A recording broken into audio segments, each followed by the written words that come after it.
Hey, good morning, good morning. Hey, Dr. Hamad, how are you doing? I'm doing pretty good, thank you. How about you this morning?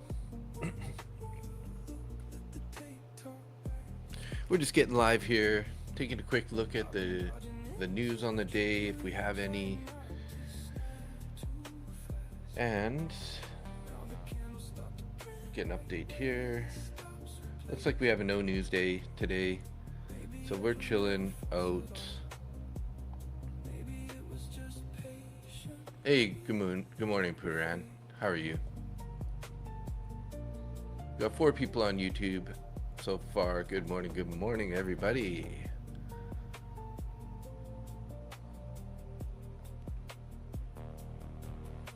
So just taking a quick look at NQ here. Obviously, we've been pretty bullish overnight here.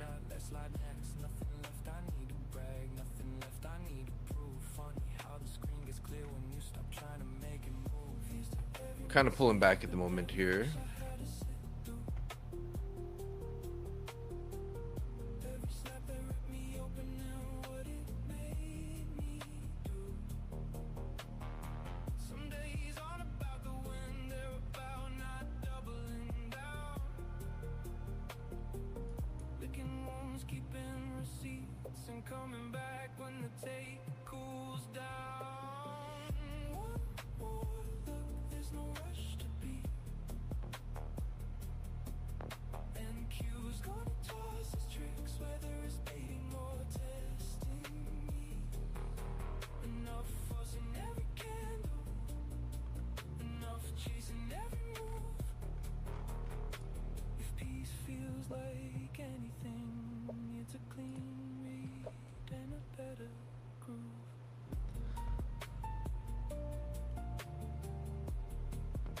All right, so yeah, so NQ here is pulling back a bit. We do have a bullish fair value gap here at 29,450. Pretty heavy at the moment though.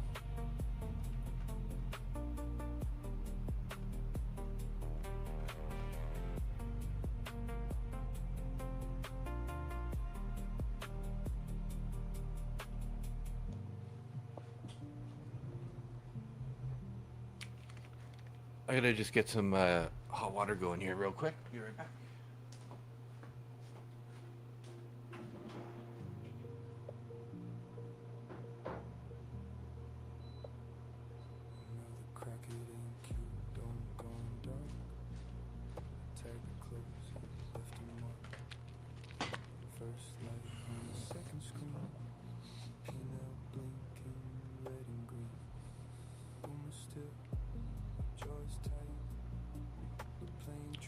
You guys take any trades this morning? Or just getting fired up here?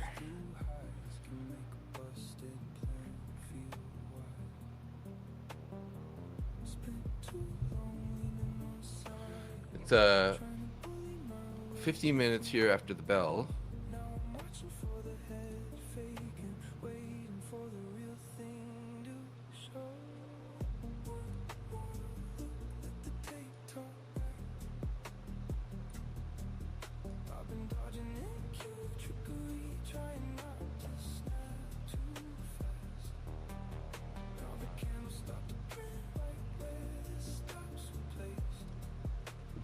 We got about 6 people watching now. Looks like 6 people in YouTube. Nobody in X here. I'm gonna head over to X and make sure it's all connected here.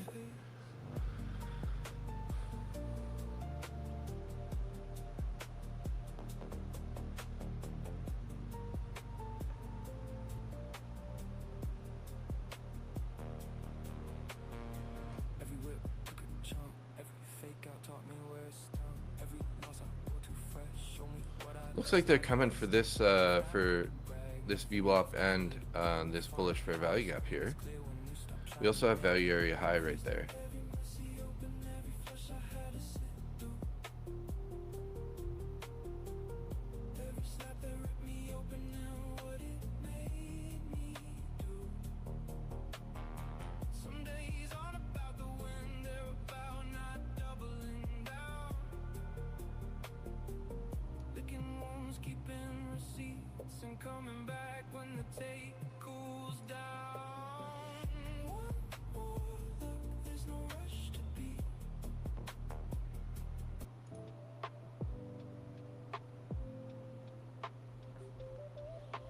That's quite the pullback here, guys.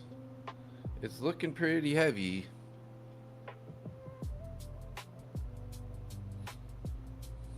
We are looking heavy. Just gonna check out X here, make sure that that's all fired up. Started 7 minutes ago. Okay, yeah, we're good.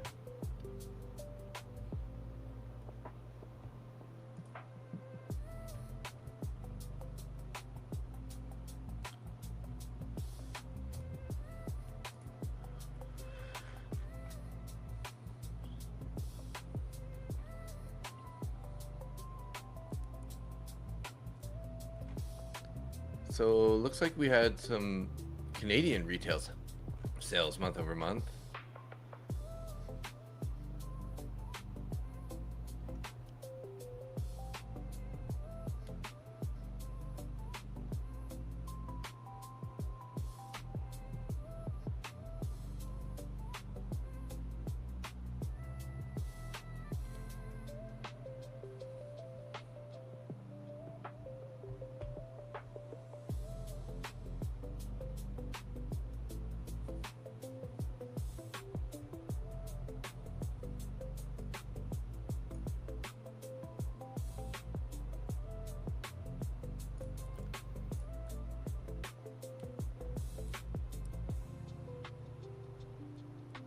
We got about 12 minutes here to the bell.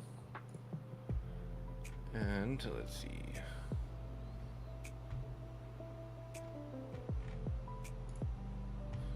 Yes, on that bullish move here, basically tapped the point of control and then turned bearish here, been pulling back. YM also pulling back a decent amount here. NQ also pulling back, right down to value area low.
Hey, 7 people watching this morning. Good morning, everybody.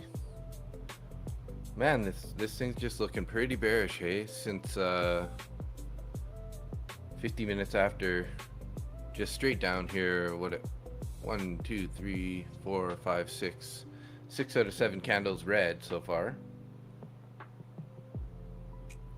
It is Friday, though.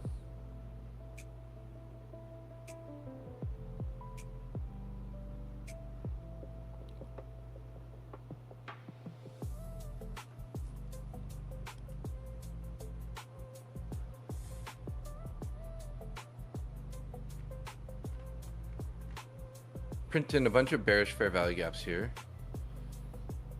Tapping into value area low right now, 29,445.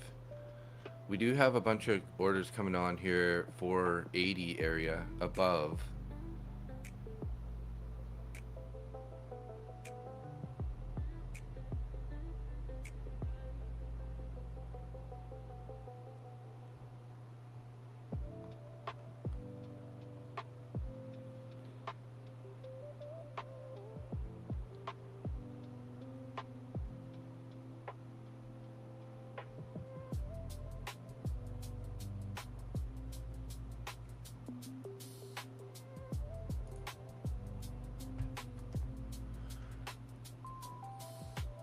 Am I ready to start the E-Nanos this week, next week? No, not really. Are you thinking about trading those, Mick?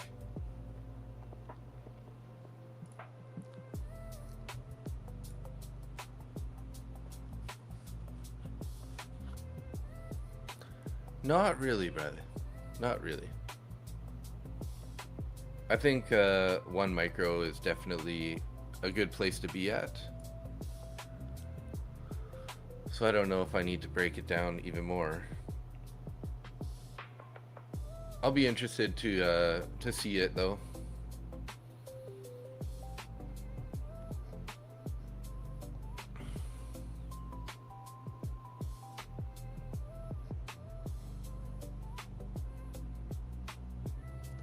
You'll never touch Nano FN?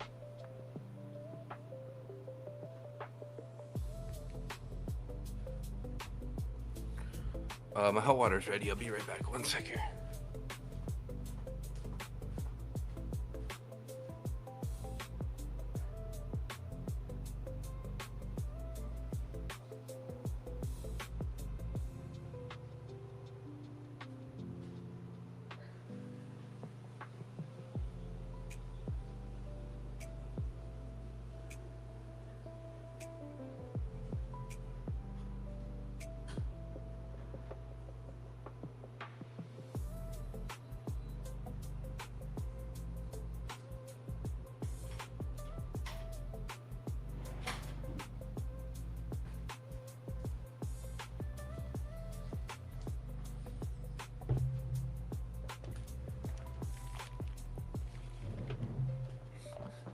This thing's pulling back pretty substantially. I'm wondering where it's gonna stop. Where is this thing gonna stop? Good morning, FN. Good morning.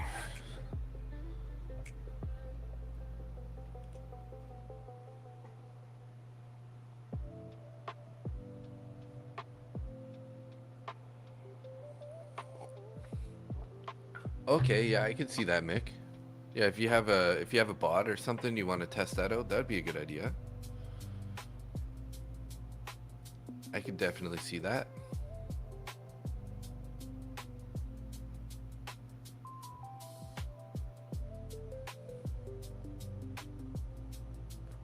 Ooh, this new candle, look at this thing. Holy smokes. That thing just blasted down.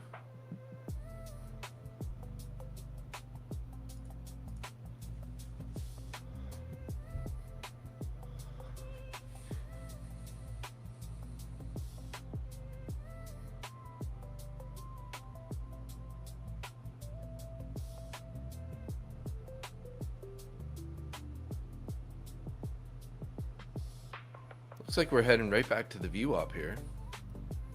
We have another bullish fair value gap down, way down here.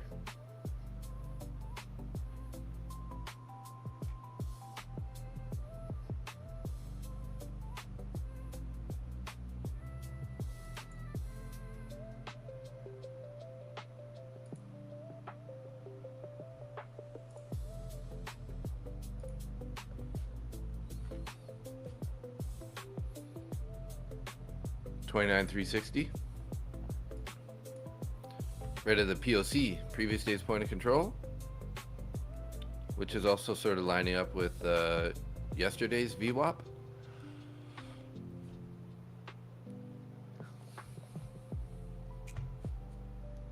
That's pretty crazy pullback though, hey guys, like 530 down to 417.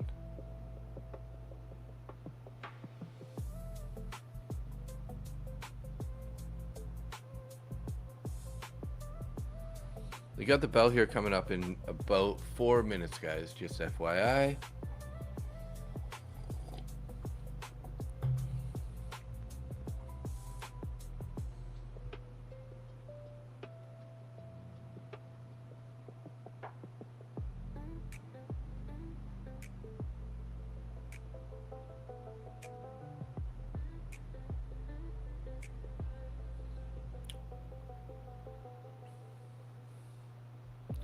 Sort of bouncing here off the 200 EMA.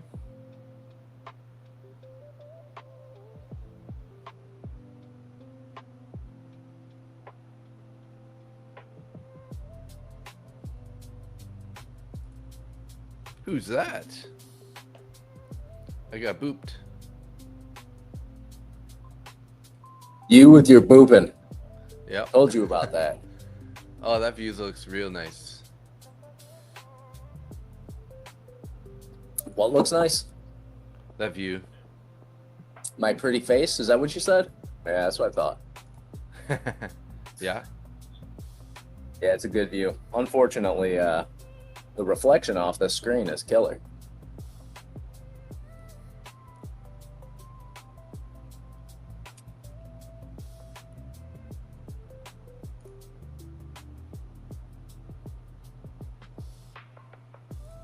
What you looking at for today, or what are you looking at to trade today? I'm watching MNQ. Yeah. Yeah, I'm watching NQ here. Getting a pretty big pop here. We've been pulling back pretty hard. And we popped all the way up to 29,477 here.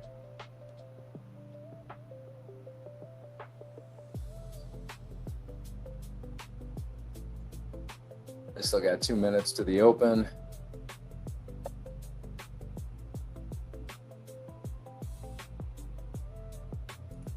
Order filled.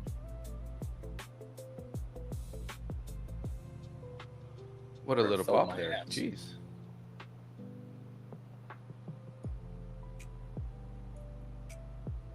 Again, when you switch tabs and it tells you an order's been filled, Oh, it's so scary. that weird ass feeling in your stomach. Oh, what did I fill?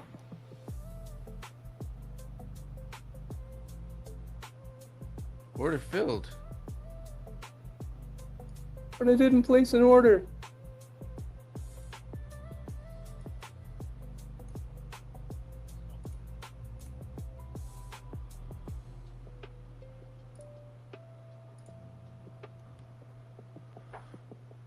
Order filled, lol. FN Trade says. Right? Look at that bounce off the 200 EMA there. Jeez.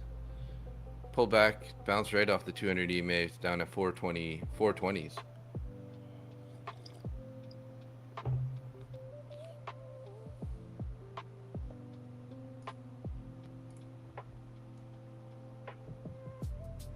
And there we go. Here's the bell. Oh, look at this. Look at that Straight go. back down.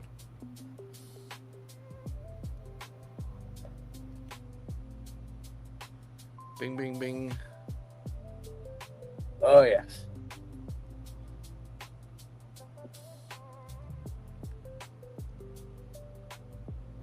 I think I'm going to need to get a sunscreen out here. Oh yeah, the sun's blasting you right now, or what? Oh, man. It's about 95 degrees right now. Woo.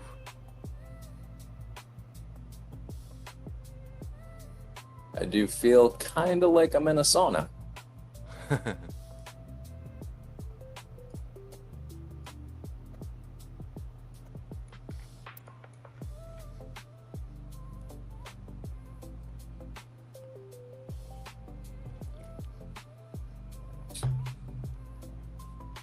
Man, that was an interesting candle here 5 minutes before the bell. And then, look at that. We just, And then just erased a it. dump.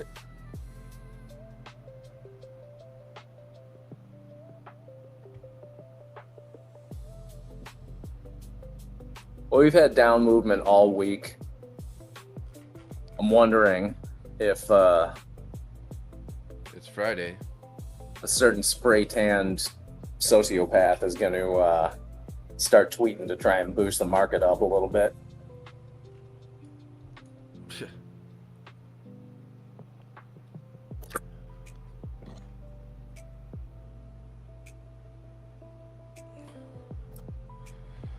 Bitcoin's on a second move up, big day. Oh, whoa, yeah. She been climbing here. 65,000 up to 78,000. It's pretty huge. Pretty huge.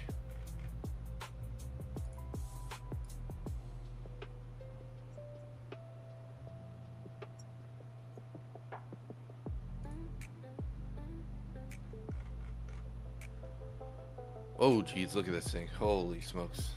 Straight down here. All the way to the POC to midnight open price. Jeez.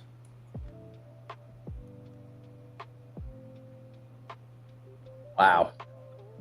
So Zarb was That's, in a long from pre-market. He was up. He's still, so you know, he's still in a long. He's down about $1,700 right now, and he's gonna hold it until about noon, and he'll be in profit by about $4,000. Yeah. I don't know how the hell he does it. No, he was up like 200 ticks, and now I think it's pretty much erased out the whole, the whole move. profit. Yeah, but yeah, you know, knowing him, it'll probably bounce.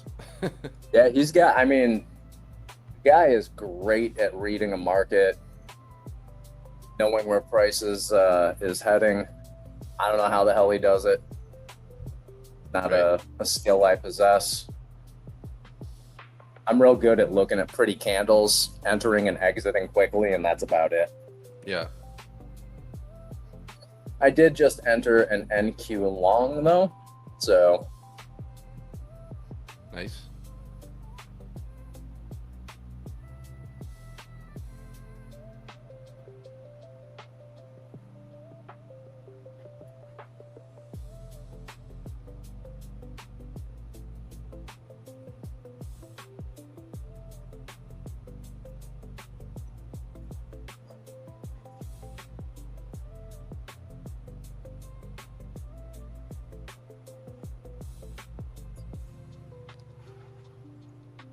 Looks like we got about 9 people watching right now. Good morning, everybody. Good morning. Good morning.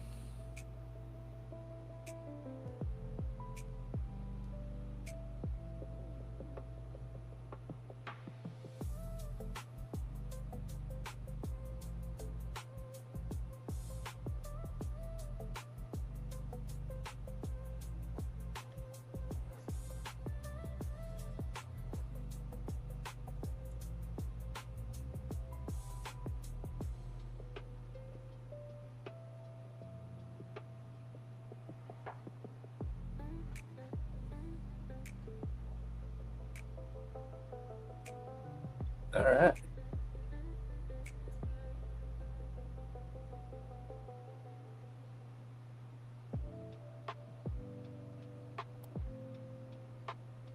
I'm not sure how long I'm going to be trading today. Yeah. Told you I passed those Apex evals yesterday. Mm-hmm. I took my sixth and final payout from them on all my accounts, so I got to redo them all. So I passed those 5. I got the funded accounts activated this morning, purchased another 5, and I think I'm up like 50 or 60 bucks on those.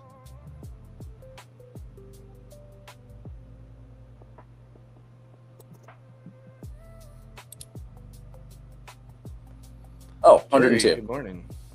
All right. So up 102 on those accounts. So that's better.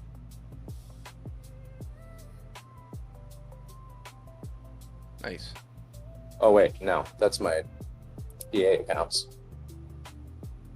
Up 386 on the evals. So do that 10 more times and I'll have these ones funded as well. Nice. Here's hoping. Here's to hoping. Profitable traders, good morning. Good morning.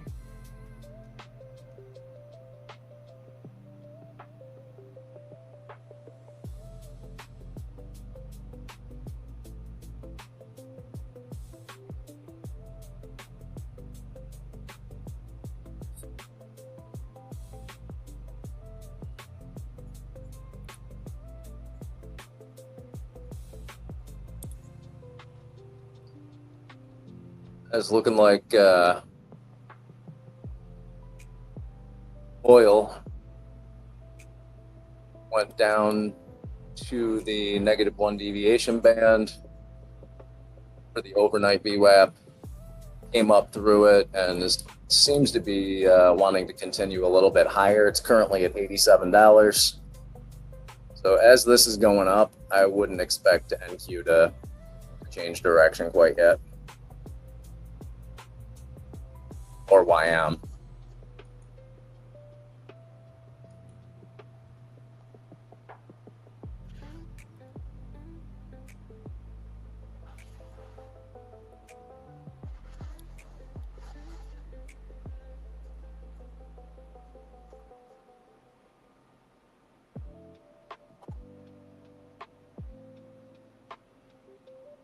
RTY is currently below the Asia session VWAP.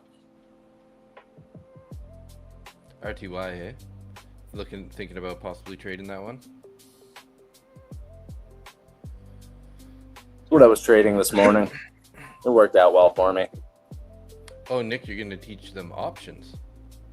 Yeah, we were talking about options trading a little bit this morning because there's some prop firms that actually do options, and I have, you know, a couple of decades worth of experience trading options, so it's not financial advice. Yeah. Just speaking from my own experience. Just kind of like here's what the theta or the delta, the theta. Delta, kind of theta. It just go over all the Greeks. Yeah. The simplest strategies for collecting premium or buying stocks at a value that you, or at a price that you consider a good value. So how does it work with prop firms? Are you able to like sell covered calls if you don't really have? I'm not sure. I'm going to have to look into prop firms that you can trade options on. Maybe I've never seen a prop firm that you puts and calls, right? Yeah, they might just be cash covered options. I honestly can't even say. I don't know. You could be able to do iron condors and strangles and straddles for all I know. Yeah.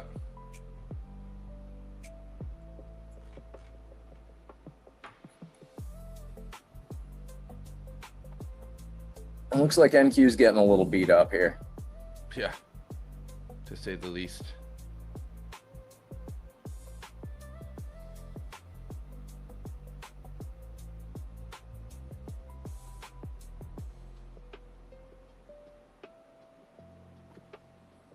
That'd be pretty cool, though. Randy's trading an option. All the ASFX people are trading an option thing now, right? Yeah, I think so. Yeah. So I think I'll give Randy a call this afternoon and see which prop firm he's trading and whether or not it's worth it to. I don't want to ask him on the live stream because I want an honest opinion, not a, you know what I mean? I know that they're. We were talking a little bit about it when he was at a friend's birthday party there.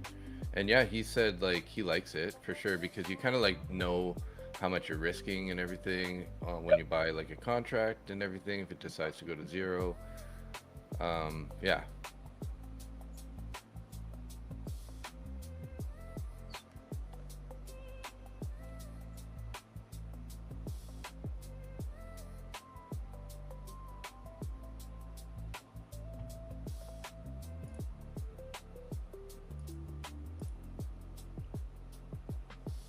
Still got 186 orders down at 29,300 on MNQ.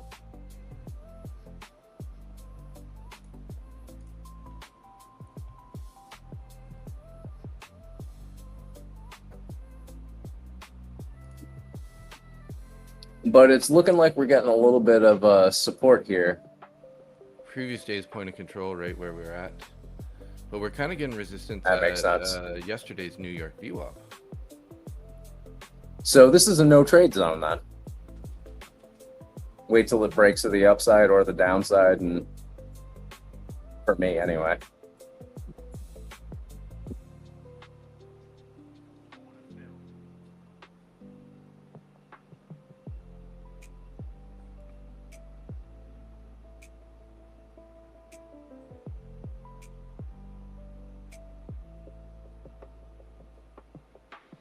I assume options preference would probably let you swing trade.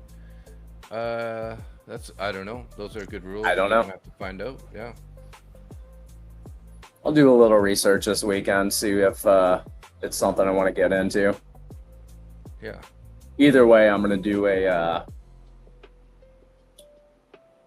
you know what? Screw it. I'll find out which one Randy's using and go with them. Fire it up. Then do it. What's that? Fire it up and find out Yeah. what the rules are. I mean, as long as it's not like a $2,000 account. Mm-hmm. Just so that way in the pre-market, I can do an options strategy, just like a basic tutorial. And I mean basic, because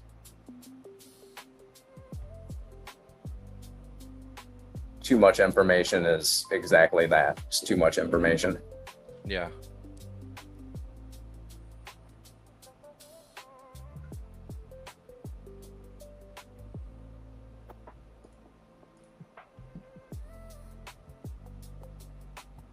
NQ is not showing signs of coming back up yet. Yeah, definitely not. Was trying there, and then it just poof, straight back down.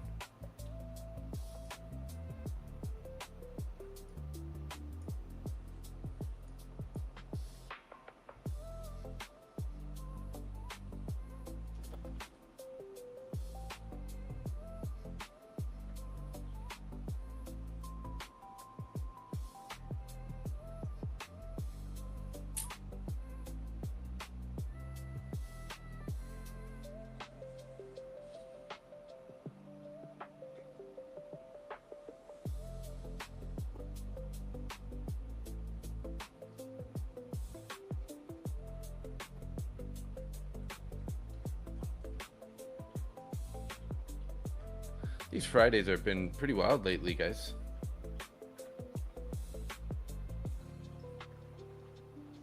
Might start just taking Fridays off for the New York session. Right?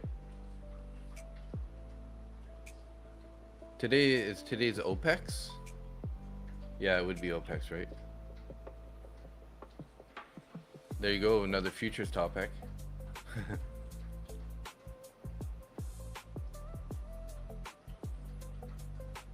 You'll never guess how much money I just made on that NQ short. 32.50? 36.50, sorry. 36.50.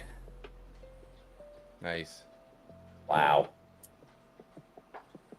All right. Well, it's 36.50 I didn't have earlier. There you go.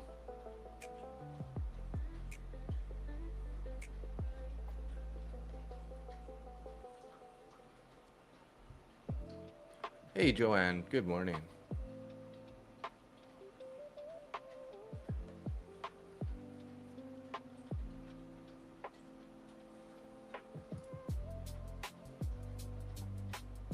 Wayne is long the MNQ below the -1 deviation.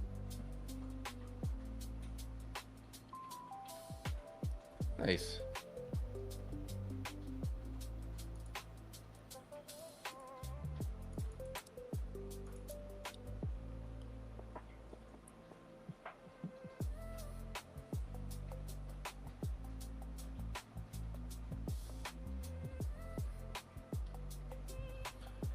Looks like opening range just set. We swept the low there.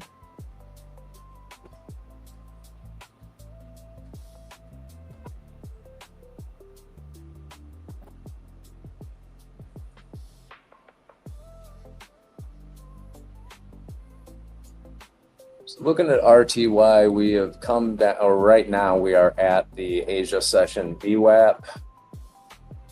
We did wick down through it. Mm-hmm.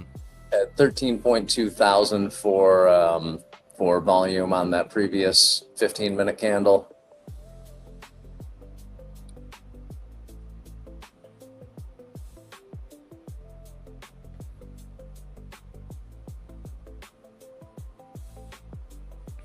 U.S. S&P manufacturing PMI, that was just happened right now.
Start selling a course, the 3650 strategy.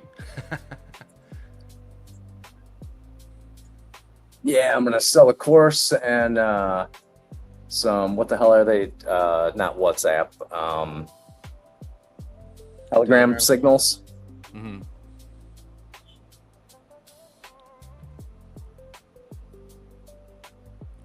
I'm not gonna do that. If I was a better trader, I would do a course, but I'm not. I don't think I'm qualified to be teaching people how to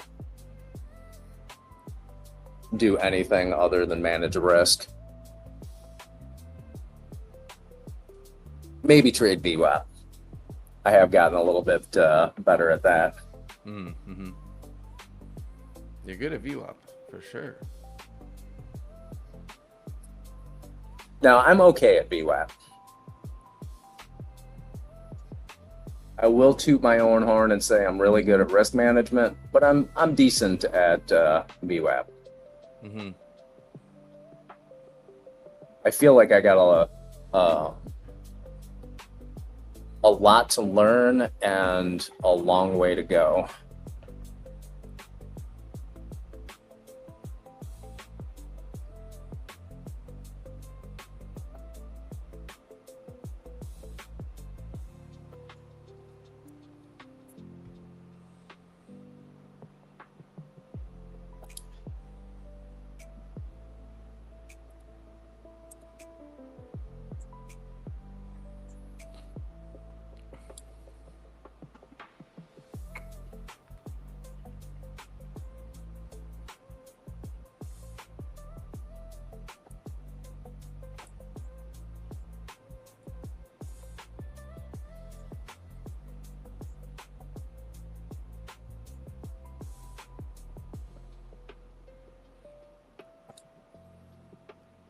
Was negative 150 this morning, now only negative 25. Nice job, Lone Wolf. Beautiful. Nice work. Nice way to come back from that loss. FN trades, you guys bullish or bearish? Well, that's kind of complicated. Much like your relationship. So if you look at the regular trading hours, I'm neither. This has gone from open and just chopped around a little bit for RTY. If you look at the electronic trading hours, though, it has been in a pretty constant uptrend until the New York Open, and that pullback didn't quite fill the gap yet. So, it is really hard to make a call on this. The developing point of control for RTY is at 3017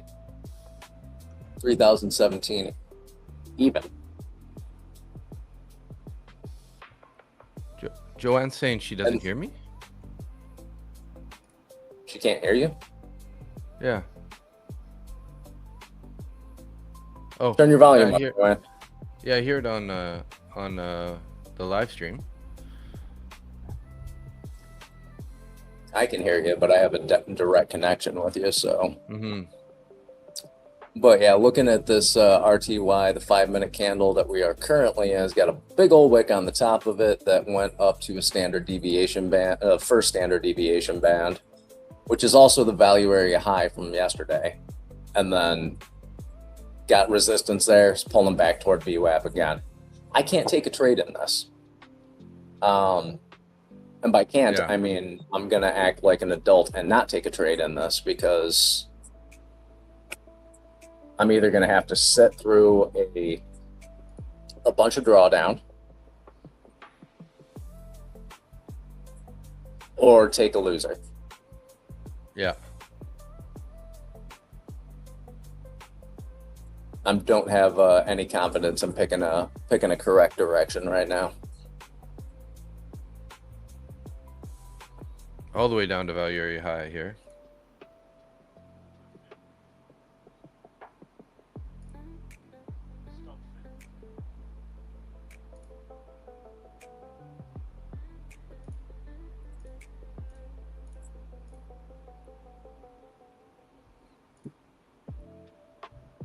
Wow, MNQ is still dropping.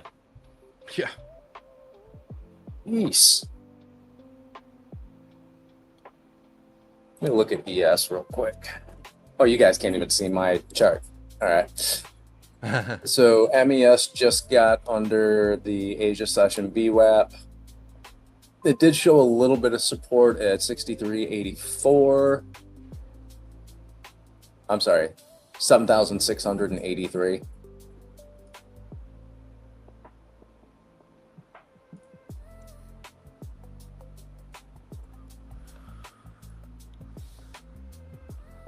So my mic doesn't sound good.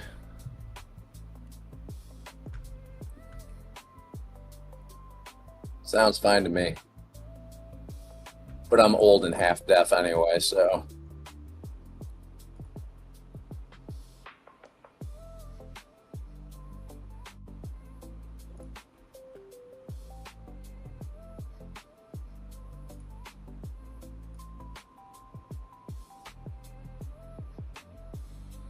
Tapped all the way to value area high there.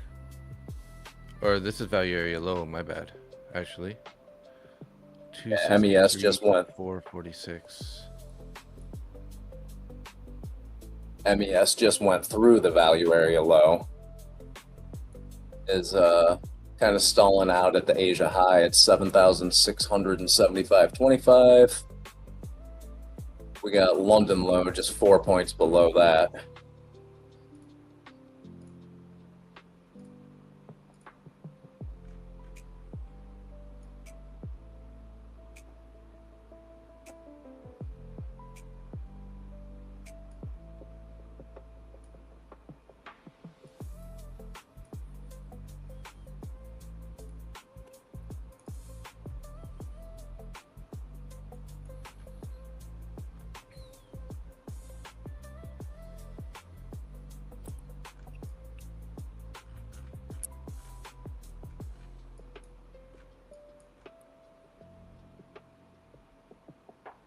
And of course, YM is being the contrarian yet again. Of course. Staying above VWAP, it's up at the first standard deviation.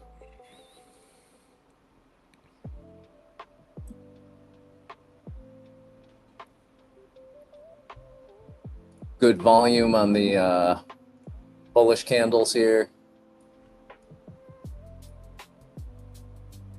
Yep. So YM is still in a strong uptrend since Asia's open.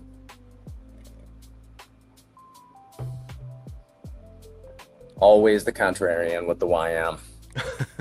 Right? YM's always a beast.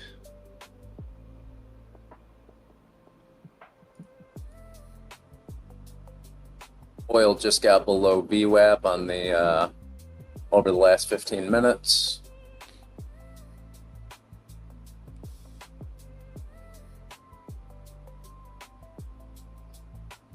also just under previous day's point of control and heading towards the developing value area low.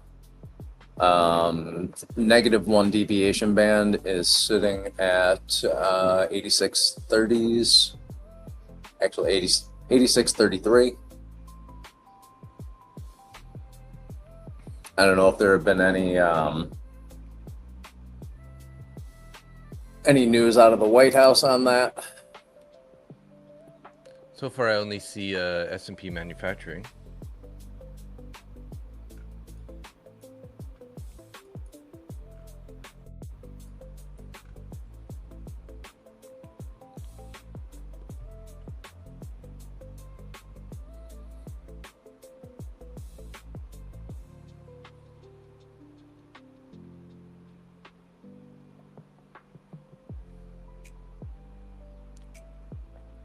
Yes, there is a news. Like news coming, or there was already passed? Because yeah, at 45 after we had PMI. Oh, Trump will change his diaper.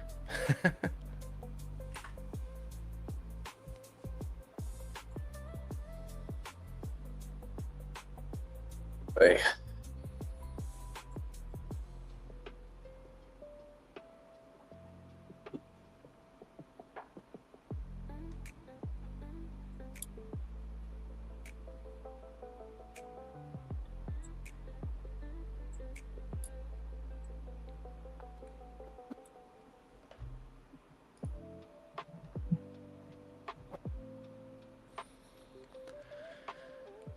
Skeletor took a quick scalp on MNQ at 260 level, August 5th lows. Okay.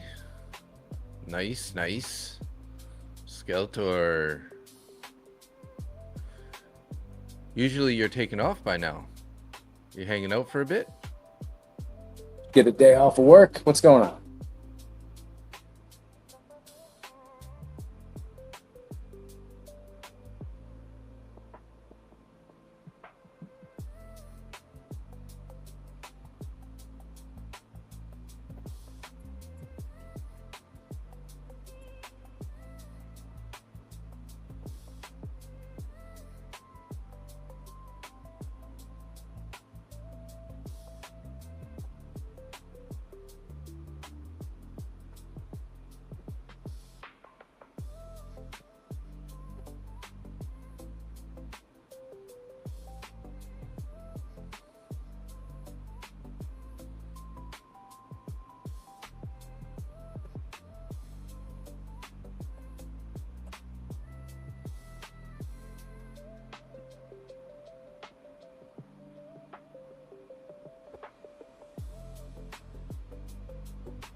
Panda has her vet exam today. You do like a couple month, every 3 months, every 6 months, a year. You're gonna go to work a little late, Skeletor? You got to trade? Nice. Acceptable.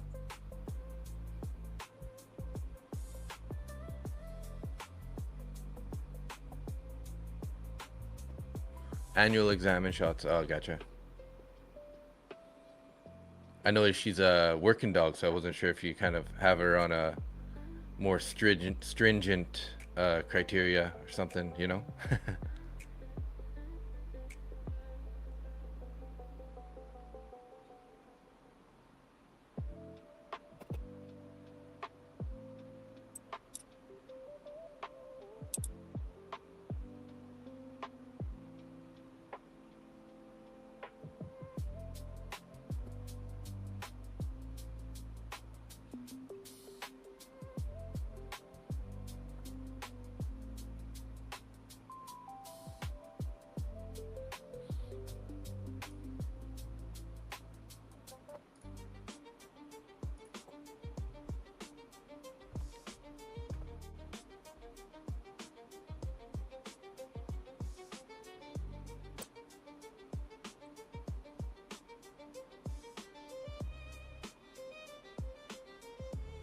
Eurozone consumer confidence flash. Iranian naval commander, enemy will not be allowed to approach Iranian soil. Okay. Interesting.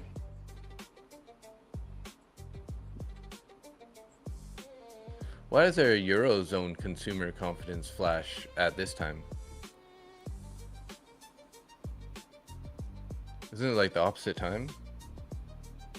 Eurozone? Yeah, I don't know, actually. That is kind of odd. All right, Skeletor, you have a good one.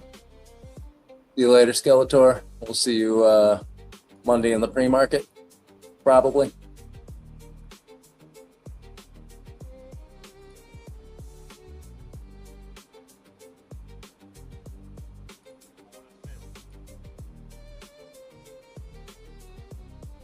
I just took an RTY long off that -2 deviation band.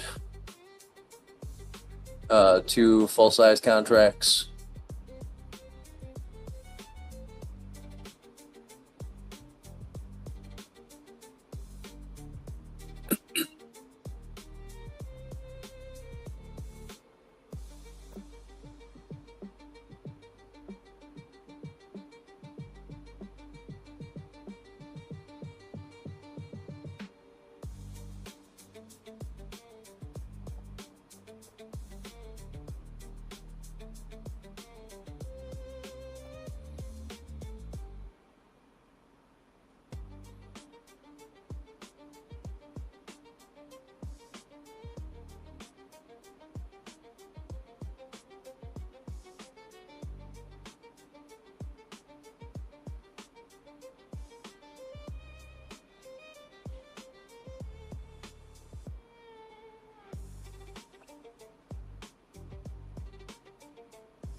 $260 is hot.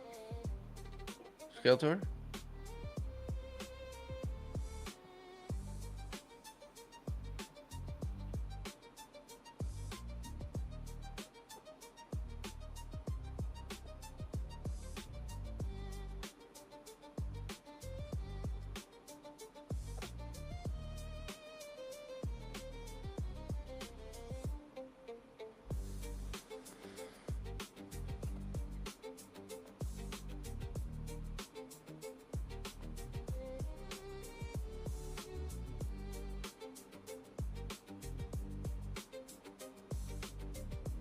Sitting here in this trade, sweating my ass off.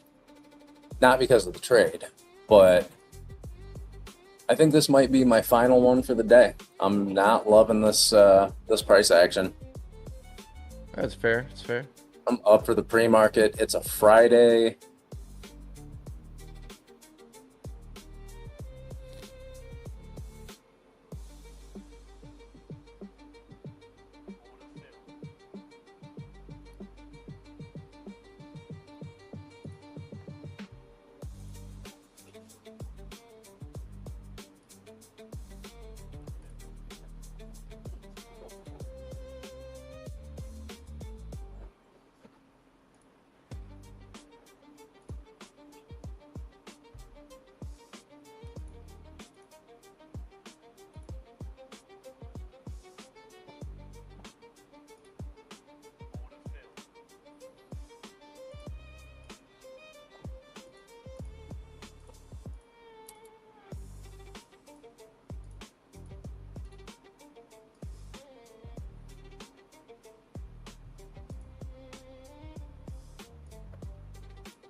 Okay, everybody, let's go long. No. Just joking. Just Easy joking. there, killer. Not financial advice. Don't do it. Don't do it. I'm just joking. Never financial advice. This is just a couple of old guys trying to make a few bucks every day. Jesus, it was just a joke. Come on. Don't blow your accounts. Unless you're in a Jeez. cash account and you do that and make $1 million, then I'll take my 10%, please. Yeah, for sure. Yeah.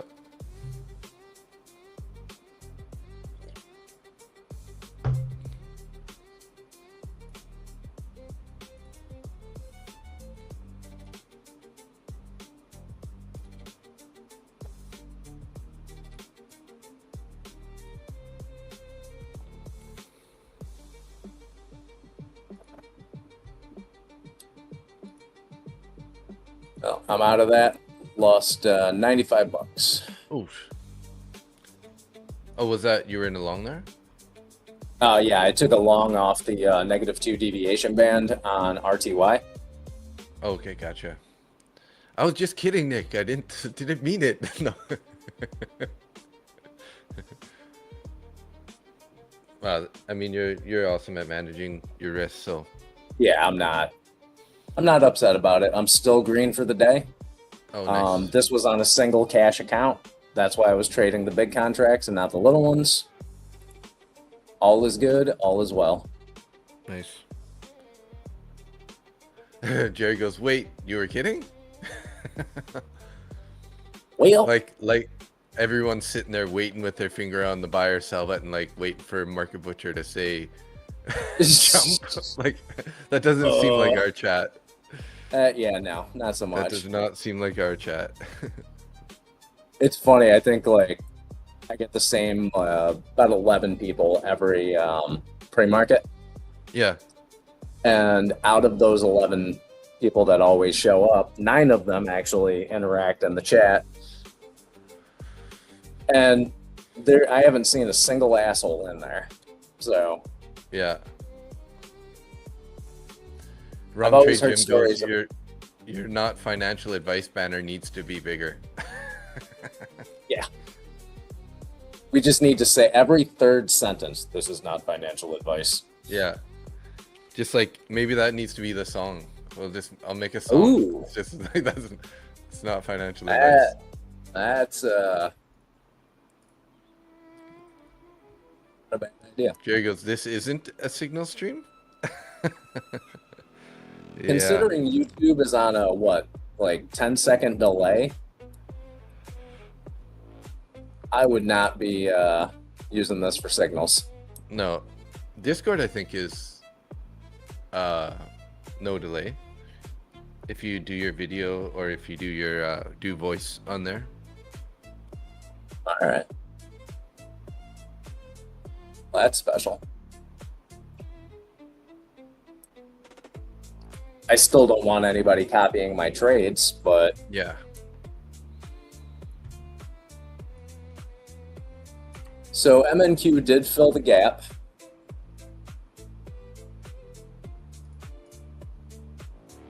Seems to be getting a little bit of lift off that previous day's value area low, 29,992.50. You got essentially a quadruple bottom here. Yeah, On the like 5 4 candles. or 5 minutes in a row. Equal lows.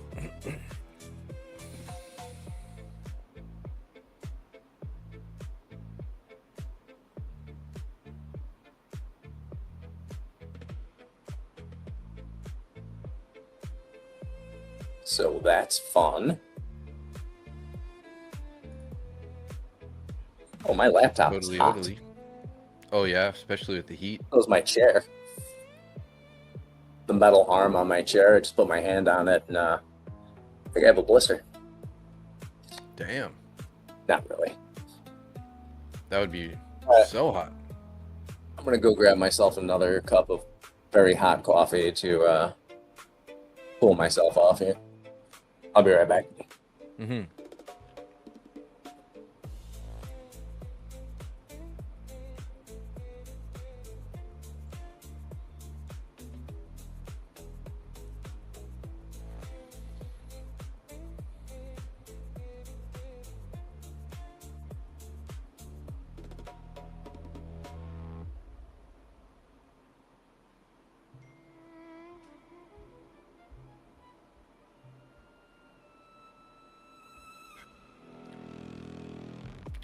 Yeah, I'm a little reluctant to trade. You guys know I'm not a huge bearish trader guy here. So, you know, if we can get above the New York VWAP here, this yellow line, and also the POC, I can consider buying a pullback here if we're gonna try to take a long. But other than that, kind of feeling like probably best to just stay flat at this point for me, anyways, because we're looking pretty bearish.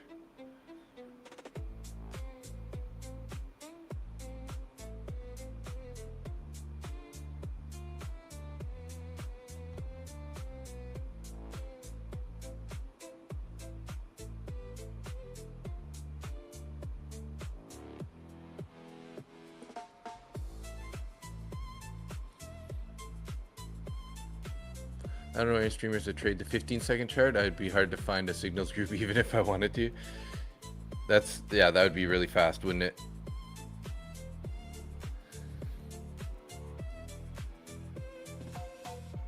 "15-second chart is pretty wild, man. Good for you." Hey, Tim Core in the house. Good morning. How are you doing? How you doing, buddy?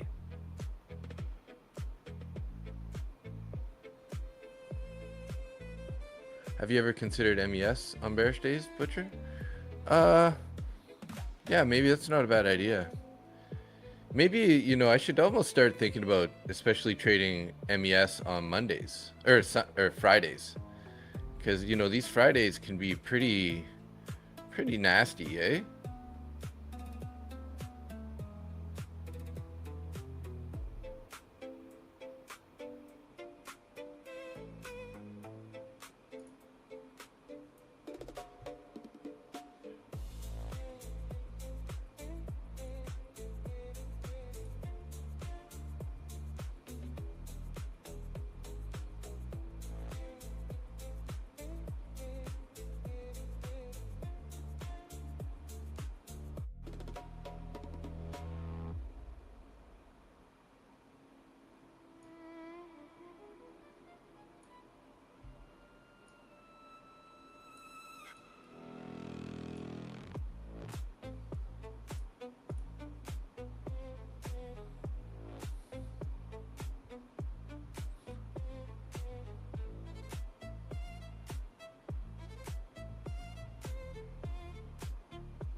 Tell Nick thanks about RTY. Yeah, Nick got you onto RTY, Tim. People think the 15-second chart is faster, but it's really the same speed. It actually just shows you more information at the same time. You know, it's just like when you see a 15-second candle though, like swiping up and swiping down really fast, it just, I don't know. I had trouble just even trading the 1 minute. I just slowed everything down to the 5 minute, and it's been better for me anyways.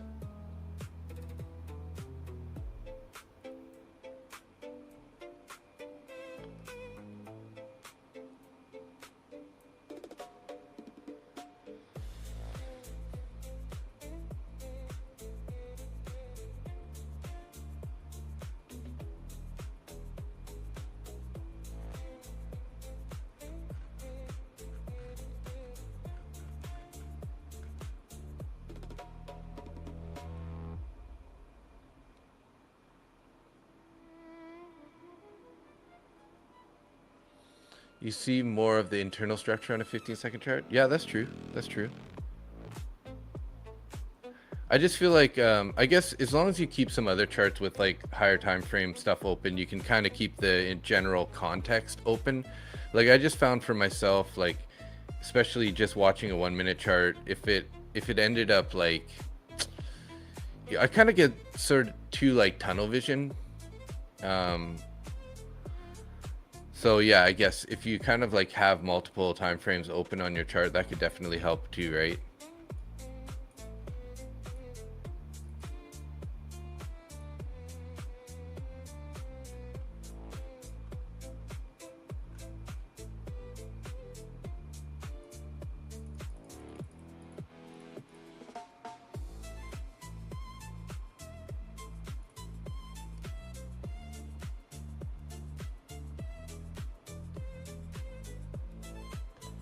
So we did pop up there a bit, and then we kind of rejected at value area low, like right to the T. 280, 282 rejection. Previous day's low down there at 200. You don't look at the candles though, it's more like just pay attention to the overall orb and shape it's forming. Okay.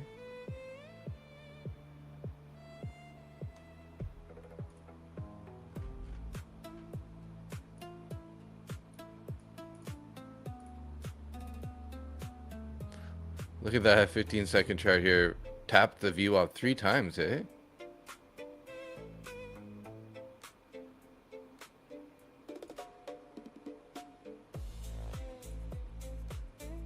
You'll send an image on Discord? Sure.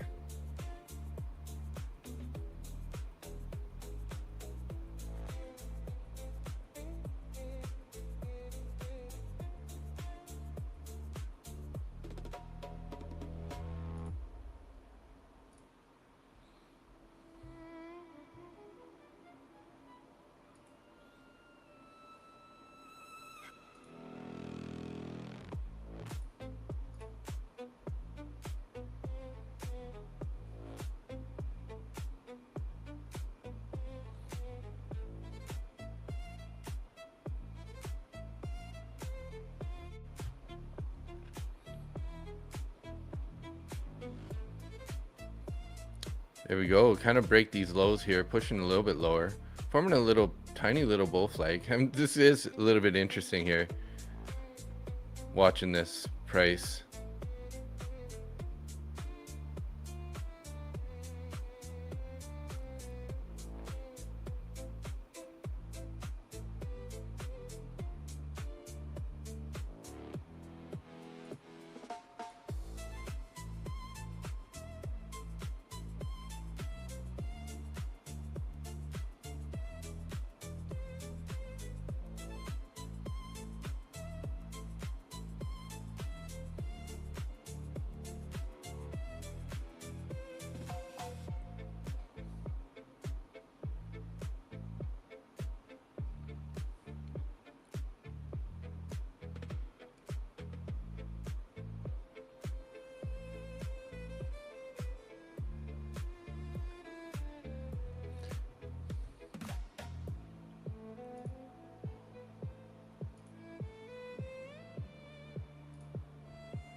Okay, Jerry.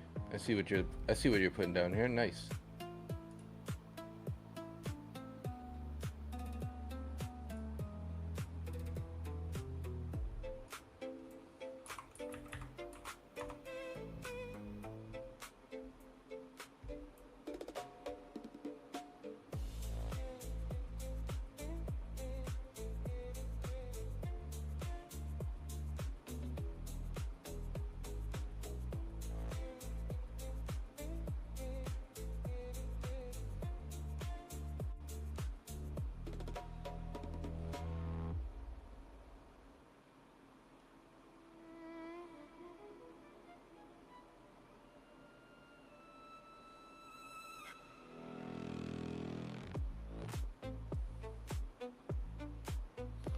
That 90 MA on the 15-minute chart here has been really strong resistance.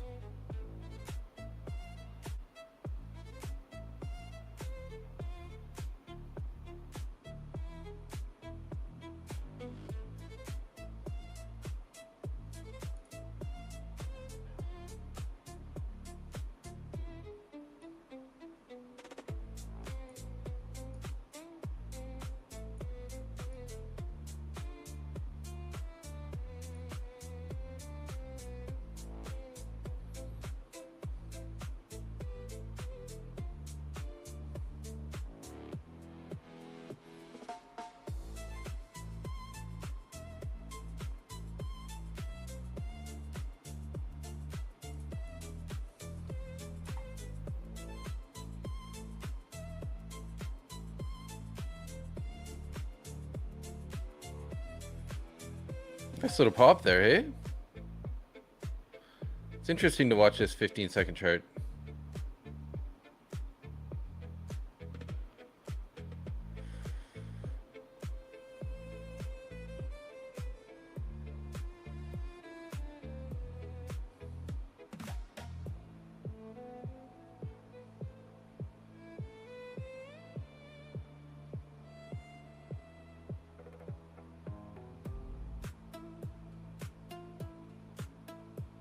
It's literally the scale. Look at 15 seconds, no zoom, otherwise you'll get a heart attack.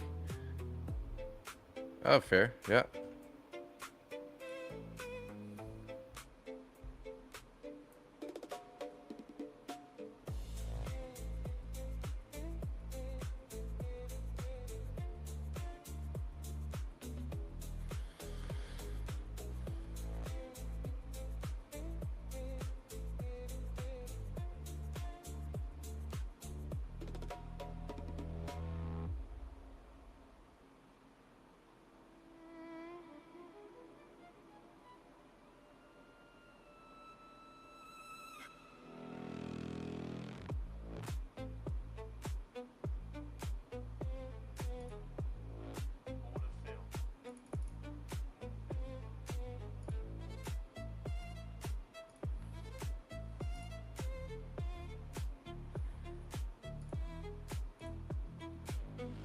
Went short RTY 3015 out now, $350 winner. Nice job, man.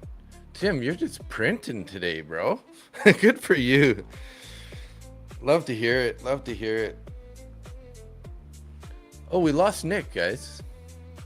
I wonder if he lost the internet connection there. I'm just gonna grab a quick glass of water here, guys. I'll be right back.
Looks like we might be heading to the New York. Oh, nice job, Lone Wolf. Locking in those base hits. Hey, welcome back, Mr. Mustang. You had to make a move, didn't you? Computer probably overheated in the sun out there. It is so damn hot. You had to move into the shade a bit? Oh, yeah.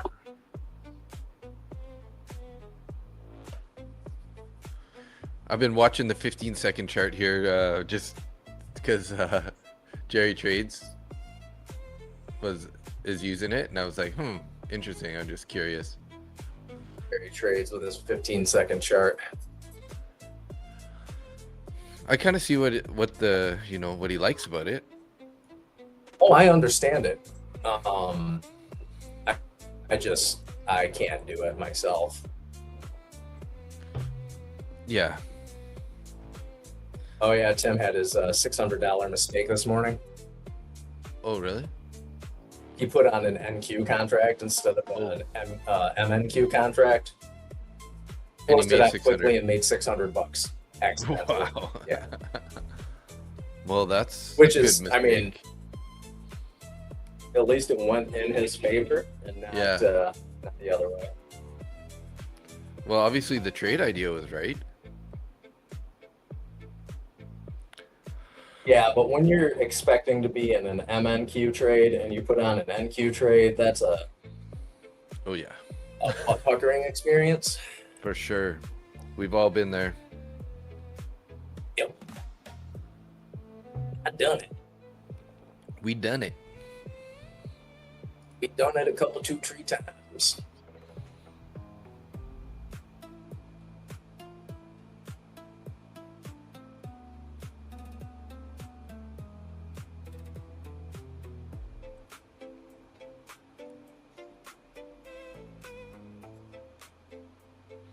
Hey guys, I'm at the parking lot. That 260 level indeed was hot level to trade on. Yeah. Yeah, it was support for a while. If they finally sort of like let it slip through it, let it like sort of sweep below it, and then it just popped straight back up. And that now we're above value area low.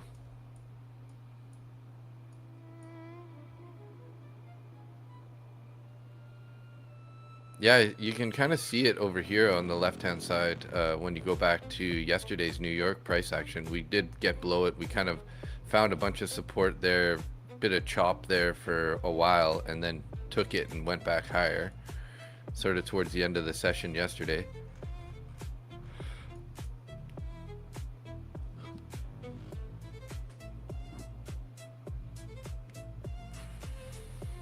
I wonder if this VWAP's going to reject here, so...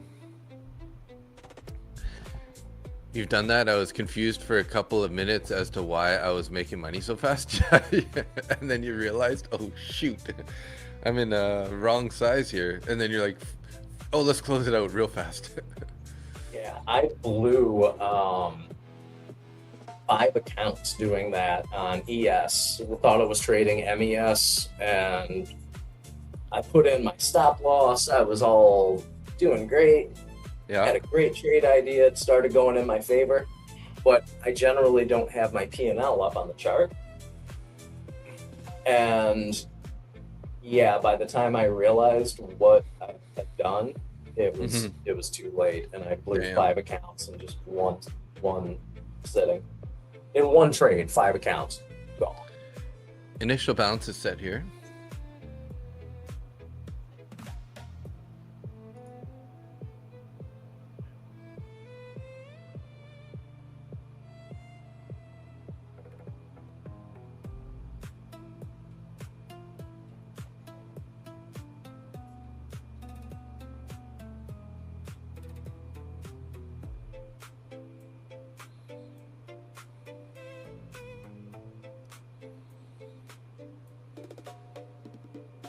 $12 on an MNQ short.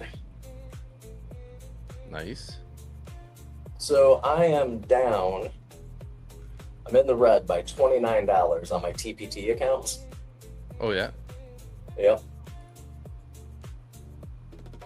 I just made back 12, so. Nice. So now I'm only down $29.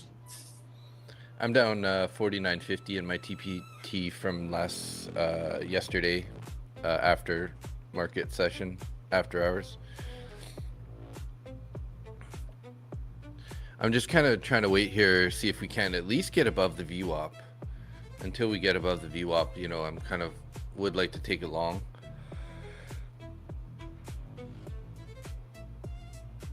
Maybe like target midnight open or the point of control, which is all clustered in the same area. We got overnight VWAP, we got previous day VWAP, we got the POC and midnight open all clustered together near 350s.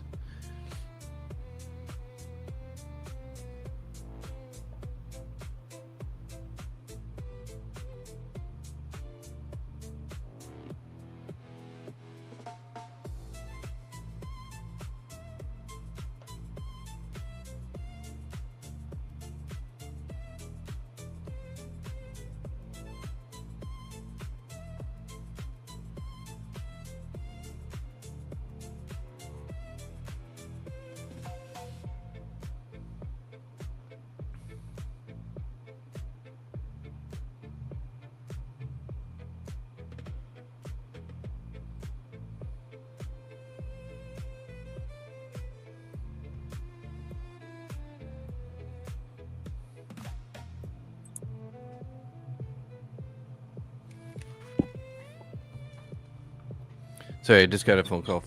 1 second.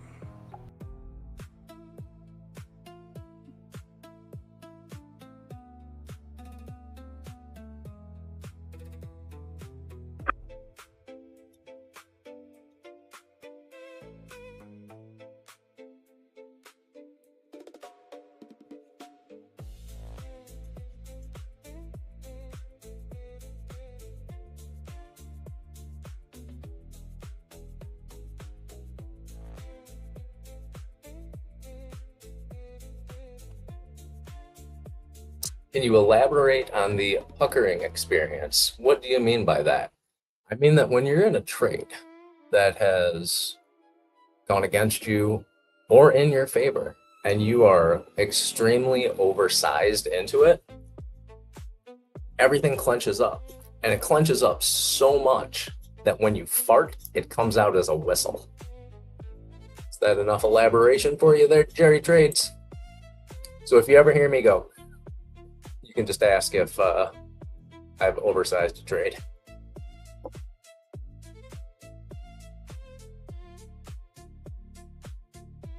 Tim Core, thanks for the heads up on RTY. Just made $300 on it. Very good. Glad to hear it.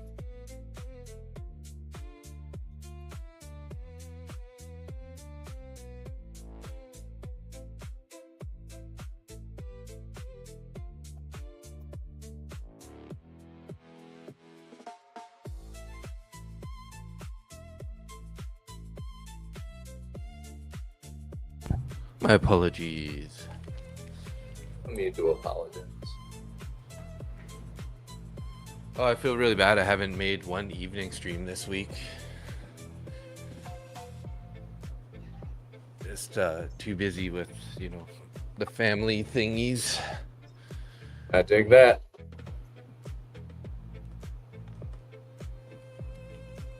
Hopefully we'll be back at it here. Started Sunday anyways. For sure. Not gonna miss Sunday. Maybe I should do an extra long one on Sunday. Start at like when maybe like 5 or 8 p.m. Eastern Standard Time. Try to make up for all the missed streams. You don't need to make up for them.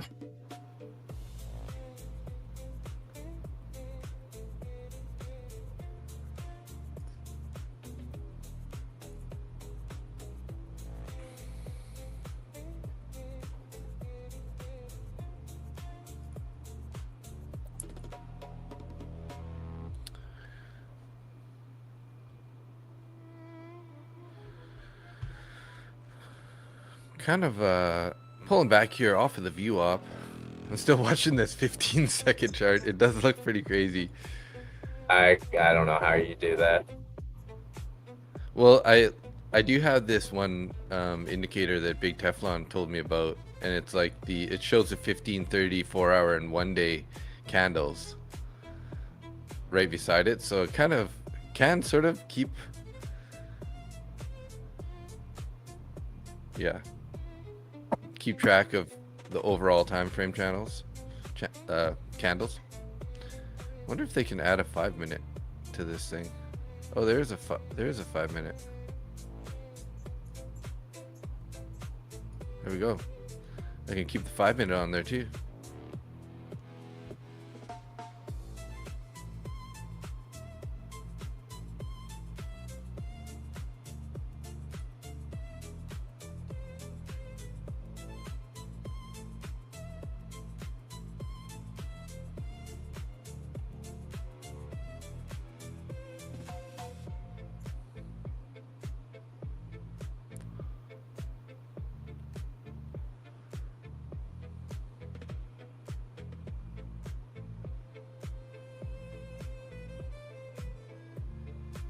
Sort of dipped down into the 265 there. Finding some resistance at the 82 area, which is value area low. You're still on MNQ, correct? Yes, sir. Jerry was saying, have you ever thought about looking at ES late? And I'm like, maybe I should start trading like ES on like Mondays and Fridays or something, you know what I mean? Because those are just like sort of the rougher days, it seems like. Well, not always Monday, but Fridays at least. But often Mondays. Yeah. Lately, anyways, this month, anyways, been pretty. Yeah, it's.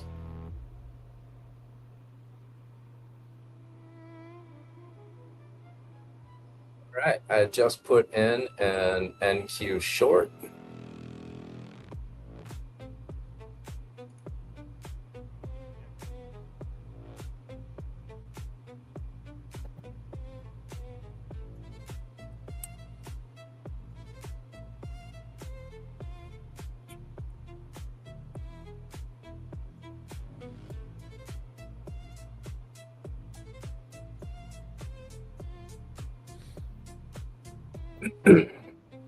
Yeah, that value area low seems to be a pretty strong resistance. Were you trading MNQ, you said there?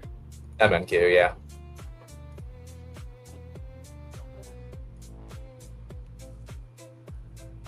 FN Trades puckering experience.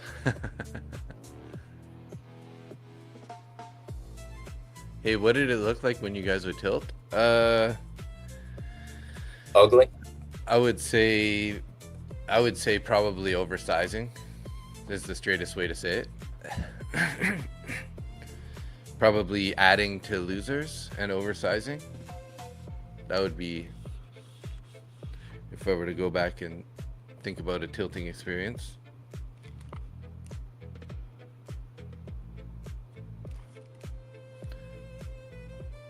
Add volume to my 15-second chart. I have volume open here. See when the big boys are active. I do have the volume on the bottom here. But are you talking about a different type of volume indicator?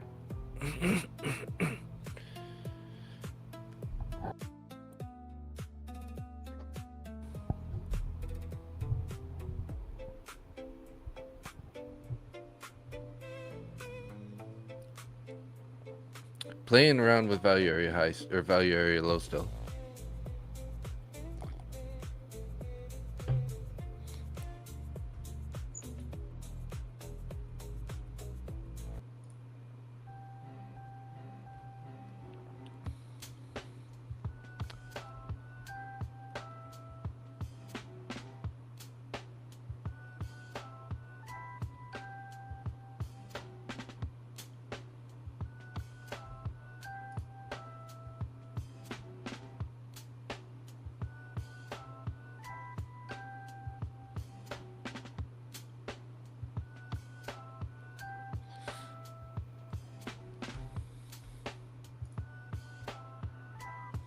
If you clenched while sitting, good.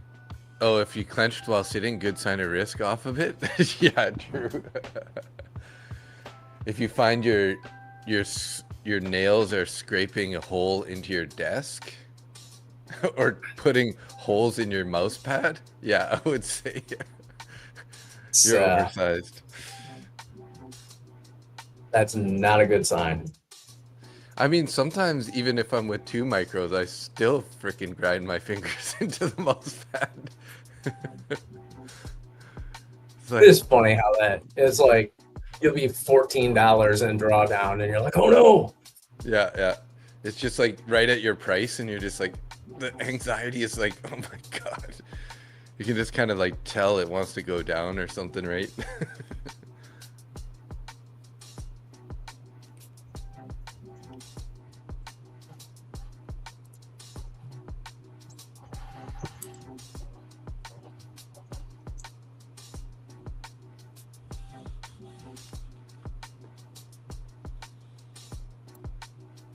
Oh, Tim, you're liking RTY, hey? Oh yeah, I took my first trade on RTY last week, and I am liking it. Very similar to how the price movement is on ES. Yeah, it does look pretty clean. Like today, we've only had on the 5-minute chart. There's only really been 2 green candles, and the rest have all been bearish. Yeah, even if you're looking at the 3-minute, 9 green candles. The rest of them are in a downtrend. We Yeah. are heading towards closing the gap here. So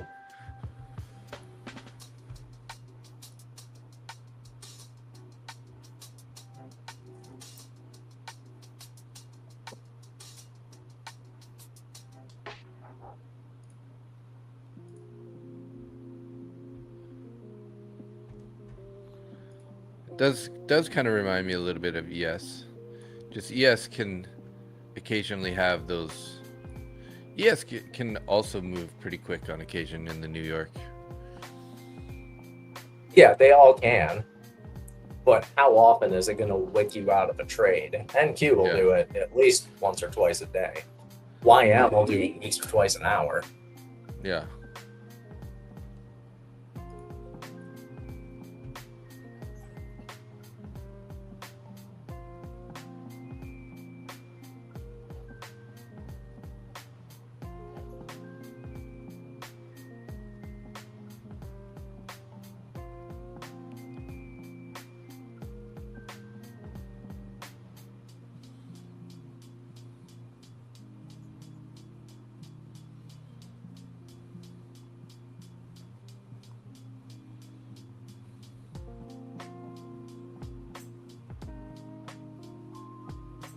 Tap the VWAP there, getting a bit of a pullback here, right back below the 300s.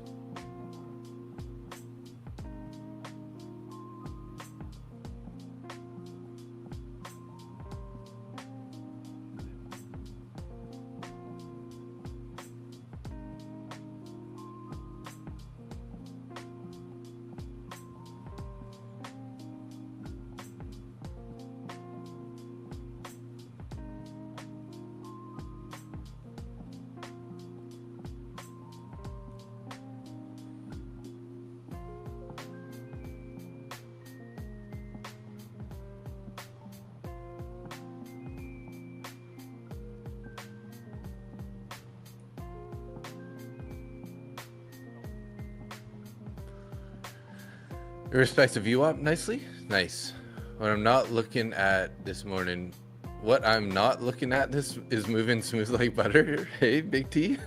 Yeah, it's like every contract that I'm not looking at right now is going smooth. Then I switch over to it and then it changes. Sounds like normal. Yeah, that sounds like a day that ends in Y. Yeah.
At the VWAP, we are at the VWAP. Yeah, we're kind of holding above the VWAP right now on the 15-second chart. What did you do, Jerry? What did you do, man?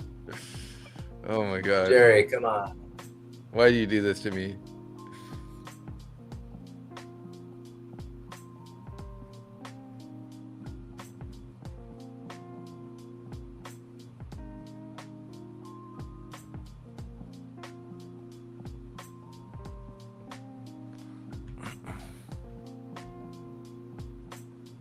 Back below the VWAP. Oh. Somebody bought the dip, 5-minute MNQ.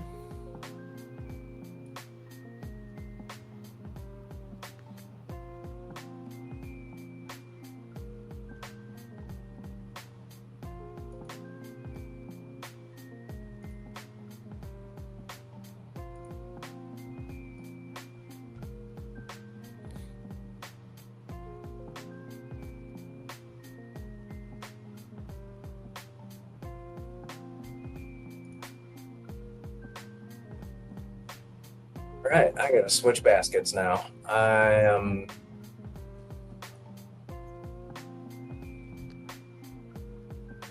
Somebody bought the dip 5-minute MNQ, and he goes, "Was that you, Nick?" Yeah, you know, he bought all those contracts with his sim accounts. Yep, I bought 4. No, I'm trading cash. I was just trading cash accounts. So Okay, well maybe he did actually then, Wayne. no, that wasn't me. That was definitely not me.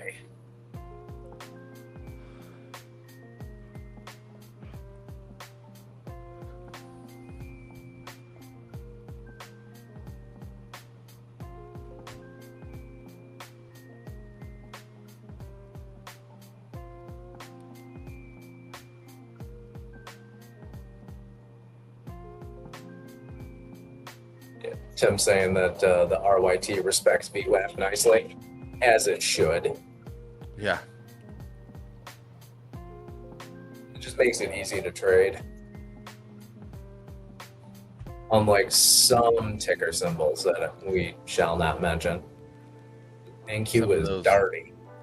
Some of those love-hate relationships. Yeah. Nasty. It's not even a love-hate relationship. NQ is... honestly, I think it's an abusive relationship more than anything.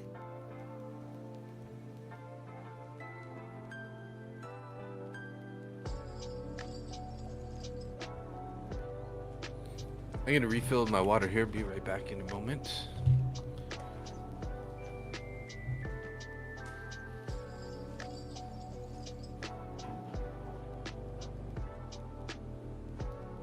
-2 deviations and unfair lows for that dip buy.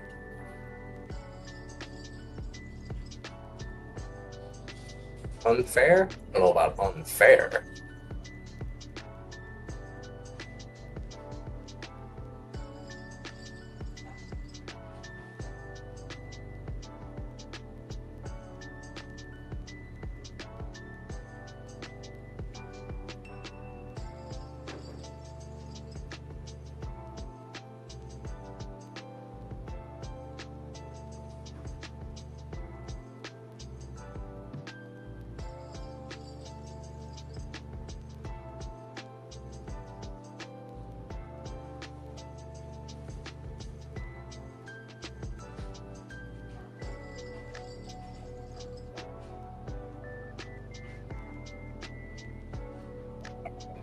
I'm switching my baskets here.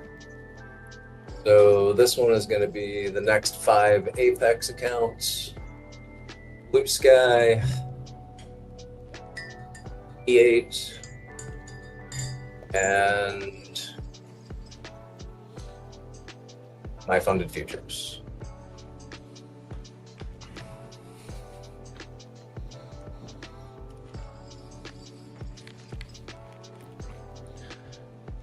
So I've been, I'm kind of happy to announce it. It seems like whatever meds we have Ralph on right now, he's like almost completely like got rid of the skin issue. Nice. Yeah. And I changed his eardrops. I think before it was like a bacteria only or a yeast only. I can't remember. And now I got some eardrops that are like for bacteria and yeast. And his ears are getting better too.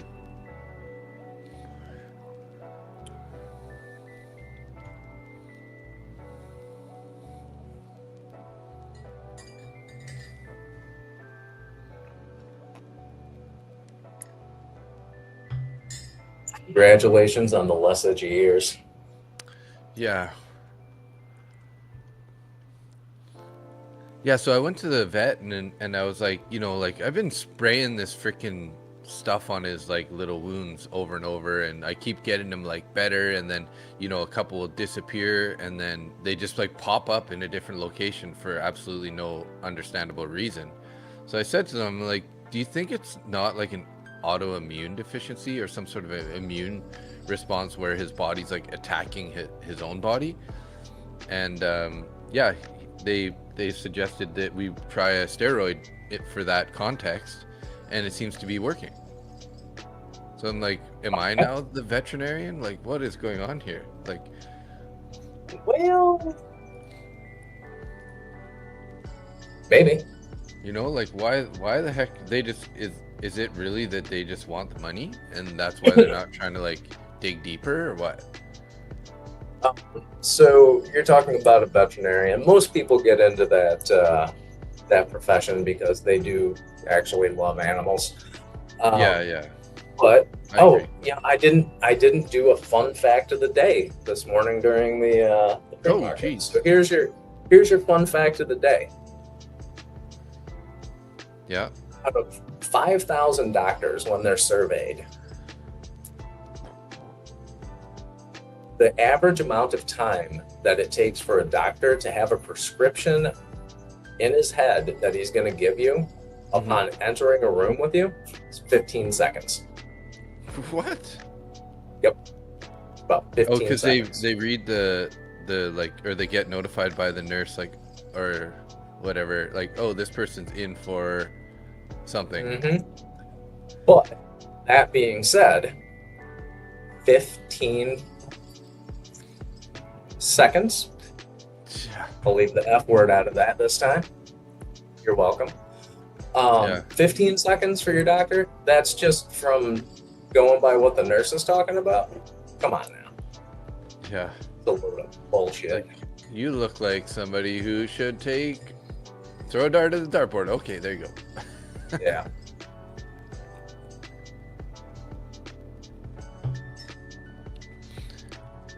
Yeah, I just kind of I just find it weird that like I keep coming in for med refills and we're just keep doing the same thing over and over and over, and it just doesn't seem to be getting better, and like they just don't even suggest anything else. It's like, what the heck, man?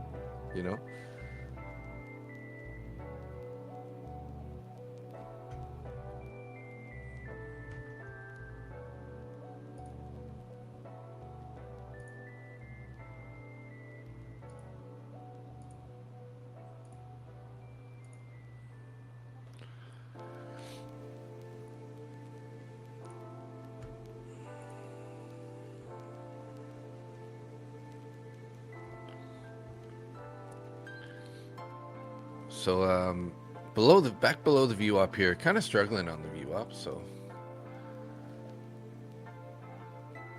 a lot of chart reading by the doctor. Hey Wayne, yeah. In America, aren't doctors incentivized to prescribe specific things? Necessarily.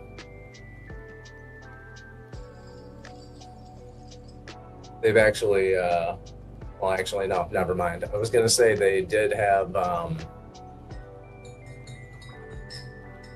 sales rep restrictions put on for doctors' offices. Like, working in a doctor's office normally, and this is a couple of decades ago, but we would have sales reps come in from everything from drug companies to surgical equipment, even the reps that were pushing for the surgeons, like abdominal mesh for lap band surgery, things like that, or for hernia surgeries.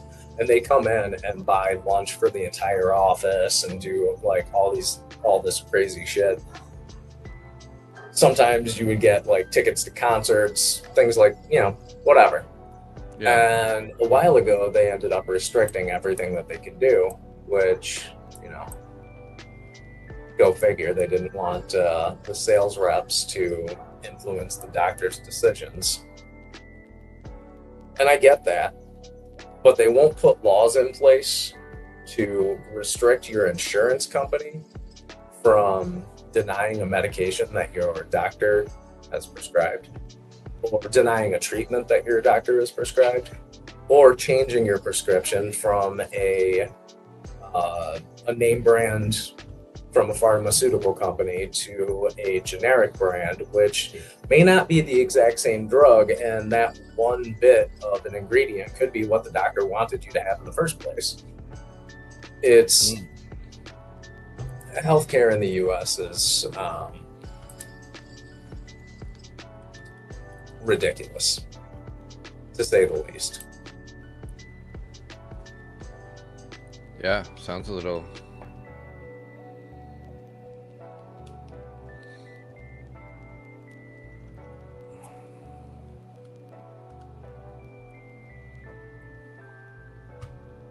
But you know what?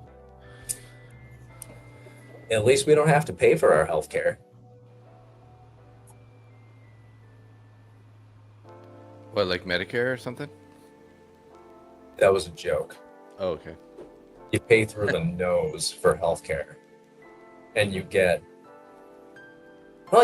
dick for it.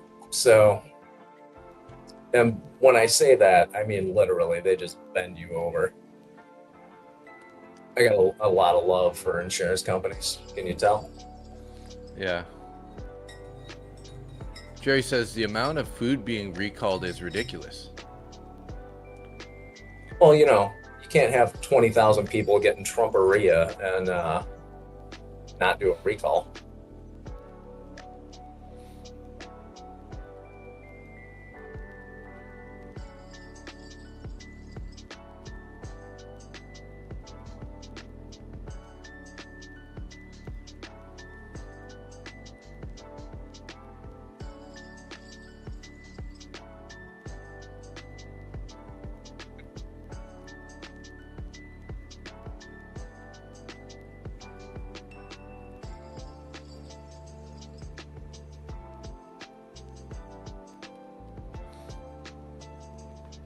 Getting a nice little pop here on this recent candle. So we finally took the VWAP and then we pulled back to it and ripped a little bit higher here.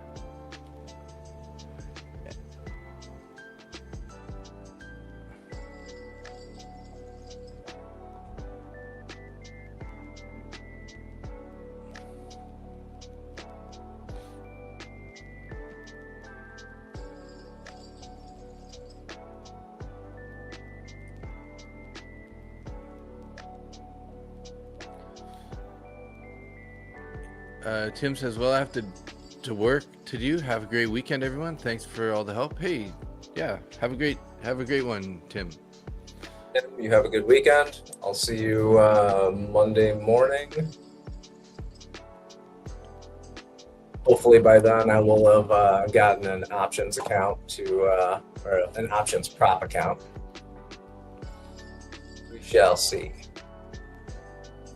Do they mess with your food in Canada, or is it all organic? Yeah, they definitely mess with the food here also. Recently the thing that they've been doing is that they want to put lab grown meat in the shopping markets, grocery stores, and they're not even required to label it, which is, I think, it's pretty crazy. So that's a small thing that's been more recently happening. Science meat sounds delicious. Yeah. I'm like, at least let us know, like, give us the option, right? But they're not even required to tell us that it's lab grown meat, which is pretty crazy. That's gross. The only way it sells is if they don't label it. Yeah. If I'm going to eat something that's, supposed to be something dead, I want it to have cried right before the point of impact. Yeah. Little adrenaline in your meat, the taste of fear. Makes a good steak. Isn't that what Netanyahu was working on? Lab grown meat? I don't know. I never heard that, but maybe. I thought Netanyahu was just basically working on expansion at this point. Big Teflon, I don't think it is cheaper to grow lab-grown meat. I can't imagine it would be. Like how, right?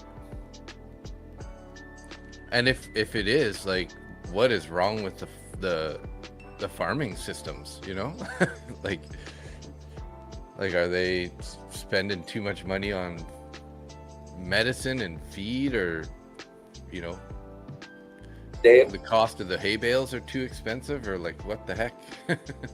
Well, if you look at where most of your beef comes from, there's this thing in the U.S. called egg subsidies. Now, that was a thing that was instituted back in I think it was the 1960s. And then along came this horrible actor named Ronald Reagan.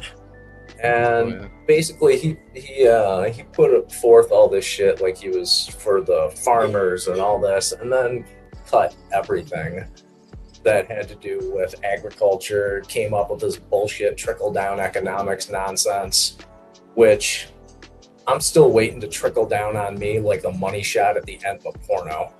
I don't think it's going to happen. Gave large corporations a shit ton of power, and farmers basically got screwed.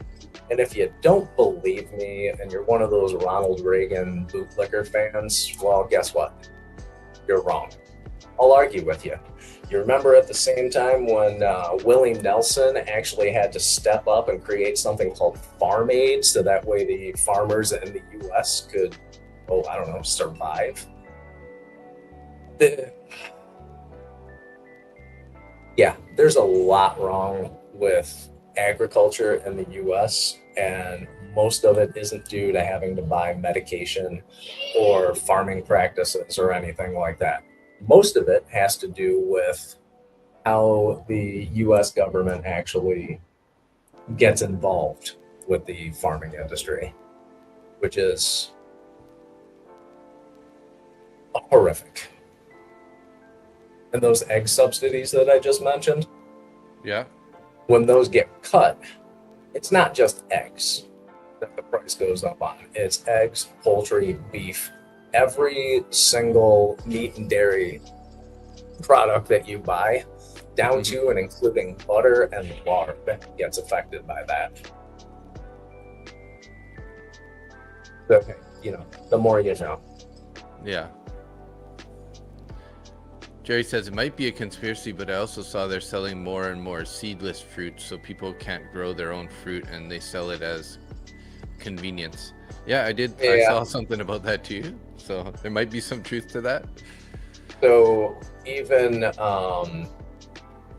there's this thing called a DNA blaster that has been used or a DNA gun. It's like it's been used by Monsanto for one. For altering genetics in seeds. And one of the things that Monsanto has been really, really good about is sterilizing other people's crops. Which, when you have pollen that comes off of a male plant and lands on a female plant of a different variety, it causes sterilization. That's a problem. Yeah. As far as I'm concerned, because those farmers then have to use seeds bought by large corporations like Monsanto, who strangely enough is owned by the same company that produced all the gas for Nazi Germany. And when I say gas, I am not referring to petrol. Oh, the other kind of gas. Yep. That we don't want to say on YouTube. Yeah, I don't. No, thank you. Scary stuff. Scary stuff out in the world, isn't it?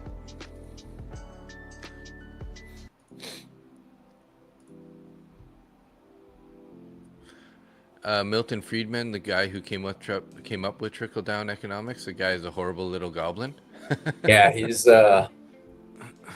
there's a special spot for him in hell where he will have a pineapple put in his rectum for all of eternity. Oof.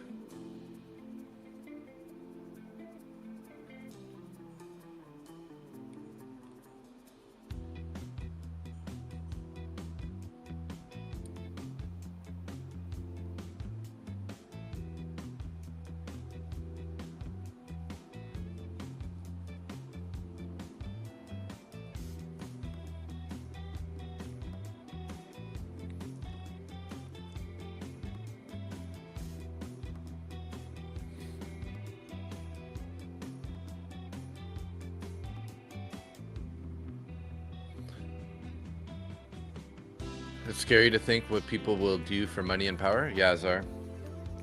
Totally, totally. And how? Wonder why they got to go so extreme, though. You know, when enough is not enough. You know. I said it in the pre-market. I'm happy with making a $50 trade or a couple of $36.50 trades. Yeah.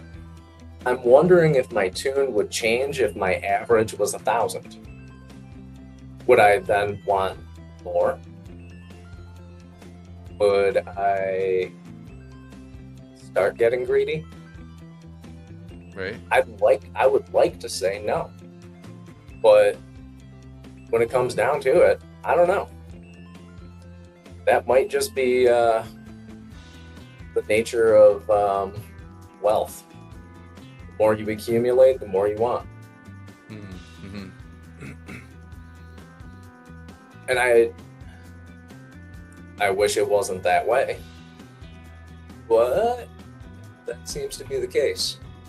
You got, what's his ass, Amazon guy. Bezos. You put a bunch of independent bookstores out of business right off the rip. And then a bunch of, as your business grows, a bunch of independent retailers out of business. Mm-hmm. It's also the case with Walmart. Get yourself a $75 million yacht and then a support yacht to go along with it and follow you all over the hell's half acre. But you can't pay your employees a living wage because why? Because it affects your bottom line.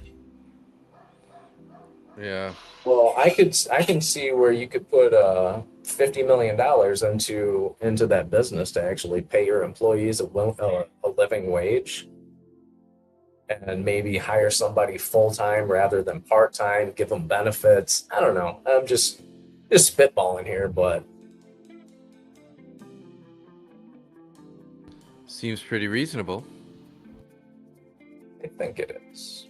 But I'm a dumbass, so take nothing I say seriously or to heart. Because obviously, if you're that rich, you have to be a genius and B, a very good person.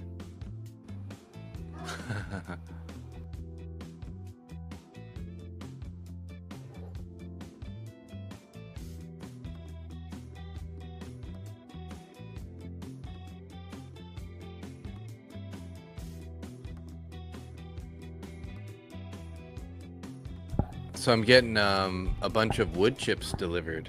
I guess there's a company that they're just looking to get rid of wood chips.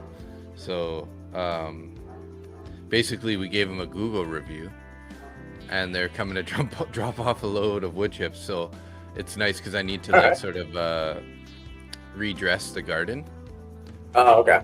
So I'll just basically like put it all the way around, and put it in the aisles, like the walking aisles and stuff, and just kind of like redo it all. So that's why Frank's going crazy right now in the background, if you can hear him, because there's that truck is just showing up. So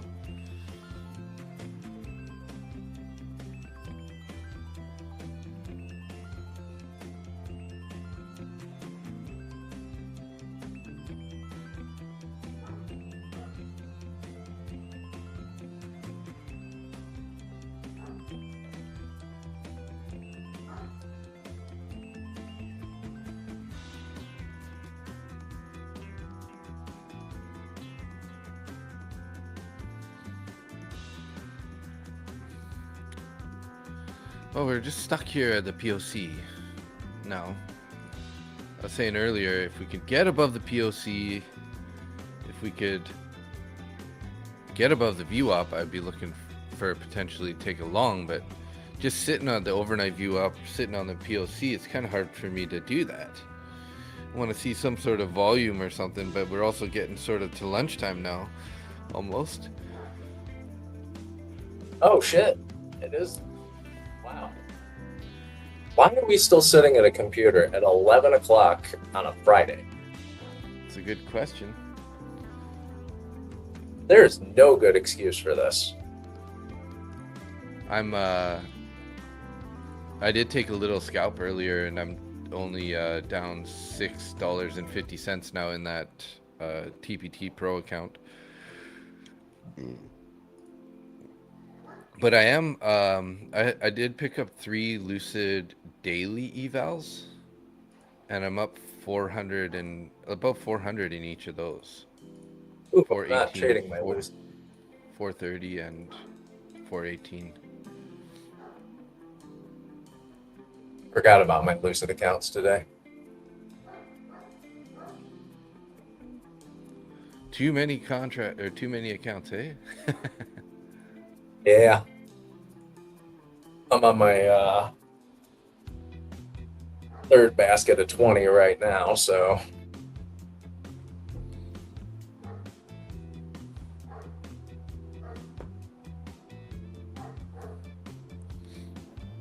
it was a basket of 15, but I added I actually just purchased another 5 Apex accounts because took my final payout from them last week, so they cancel your accounts after your 6th payout.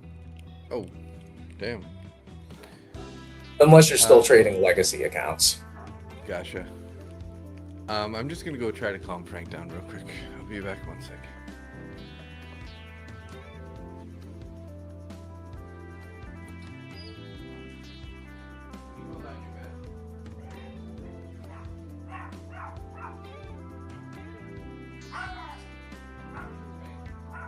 Oh, that poor puppy.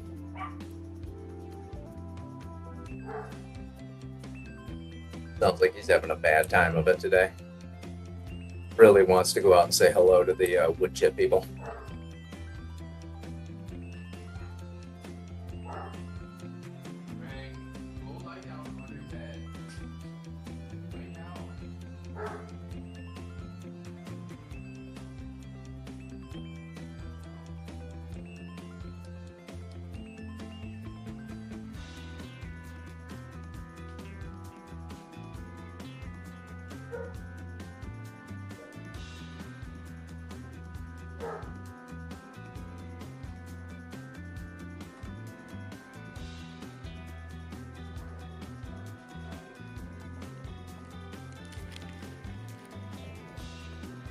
Little maniac.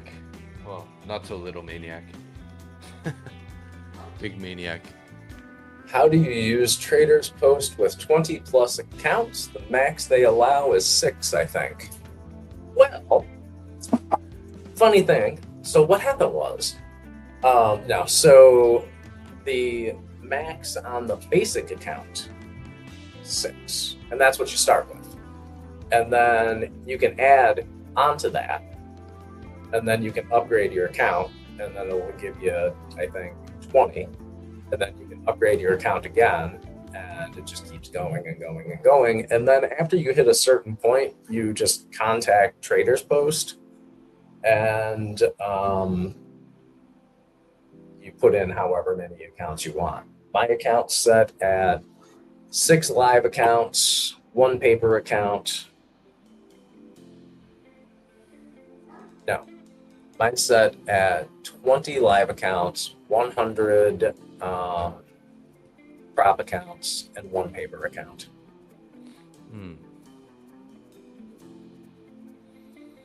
Yeah, I got my developing point of control here on the regular trading hours shows 295 for some reason. But let me just turn on, because this won't even show it actually. Let's see session volume profile. Yeah. All right, I am now in an NQ long. And I made 35 bucks. There you go. Wow.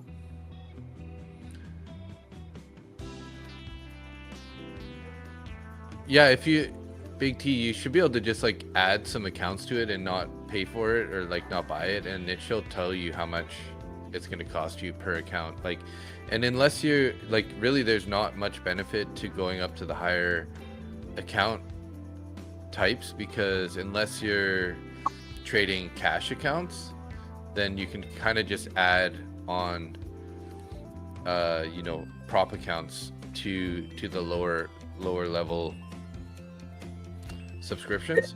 Yep. So yeah, the cash accounts are what make the biggest difference for me, because I'm trading personal capital as well as prop firms. So that was really important for me. Also, when you set up your traders post, little thing that you can do, if you are trading a strategy, each strategy will only accept 20 accounts per subscription or per strategy. So that being said, if you're trading 20 accounts and you're copy trading all 20 at the same time, if you have, say, 40 accounts, put 10 Apex in, 10 Top One, or whatever it is you're trading, and then the next day or next session or whatever, switch your accounts up. Attach different accounts to it.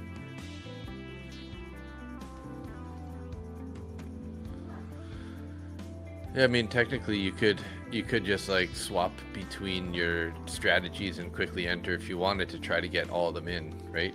If you like enter on one and switch over to the other strategy and enter on there, yeah. But it would be harder to manage, obviously. I have switched my switch between strategies before. Yeah, it's not easy. Do you think you can have 2 command pads open? I can tell you right now. No. When hold on, let me just take a look. Like if you add one on TradingView and maybe add one onto Trade of 8. Nope, you can't. No. So I still have the beta version on my laptop, as well as the new version. Yeah. Can't open them both at the same time. Okay. Oh, but I literally just opened it on a different browser, one on Tradeify and one on TradingView. You opened them on different browsers, really? Yeah. What browsers are you on? So it's the same browser, but it's a different window. Sorry. So I got both of Chrome, 2 different Chrome ones open, but one is like has only my Tradeify stuff, and then the other one it has TradingView. So I mean, technically you could have 2 windows open. Not fooling around with that. Yeah, it won't allow me to. I just tried it and it won't allow me to do it. So. Oh, weird. Because now, yeah, I could even have like 2 separate windows open with TradingView, and it's allowed me to have 2 command pads open. So now I actually have 3 command pads open. So I mean, technically, you could probably have 2 separate charts with, yeah. Very interesting. I don't know how you're doing that, but if you figure it out, send me directions. Yeah, so like if you have have a whole, not a separate tab, but a whole separate window. You know what I mean? Okay. And then I don't know, I didn't do anything special. I just literally just went to extensions, opened it up, and it popped up. Now I have like 3 of them open on my chart or on my screens.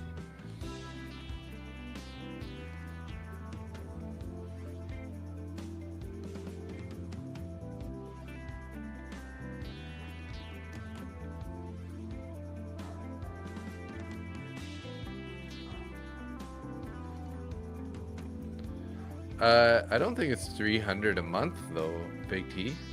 No, it's 30 Let's see here. bucks. Yeah, it's like 30 bucks a month. And maybe you're looking at the yearly cost.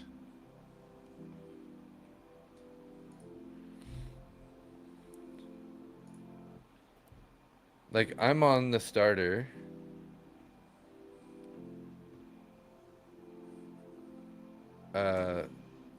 And then I added, so it's $3.40 a month per paper account if you want to add more.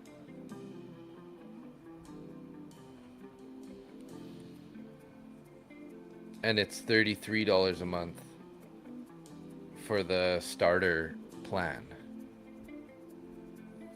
So depending on how many accounts you want to have, that's $33 plus, you know, if you want to add 5 accounts, that's another 15, whatever, 20 bucks.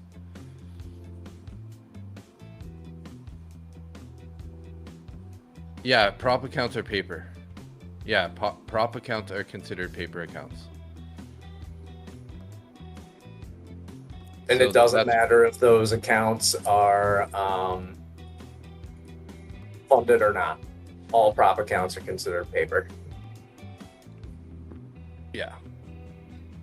So maybe that's where you're getting confused, is you're trying to add a whole bunch of live accounts, which are, you know, cash accounts. Yeah.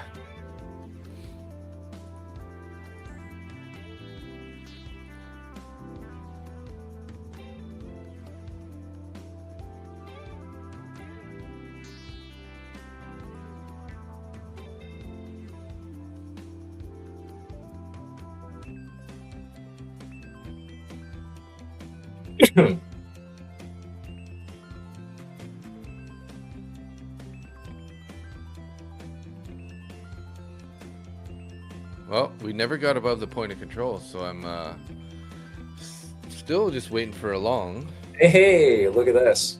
Lone Wolf, $56 green now. Started Very off nice. with what, like 250 down, brought it up to negative 50 something. Now he's 56 green. Way to come back. And calling it a day. Very good. Pricing plan is not transparent at all.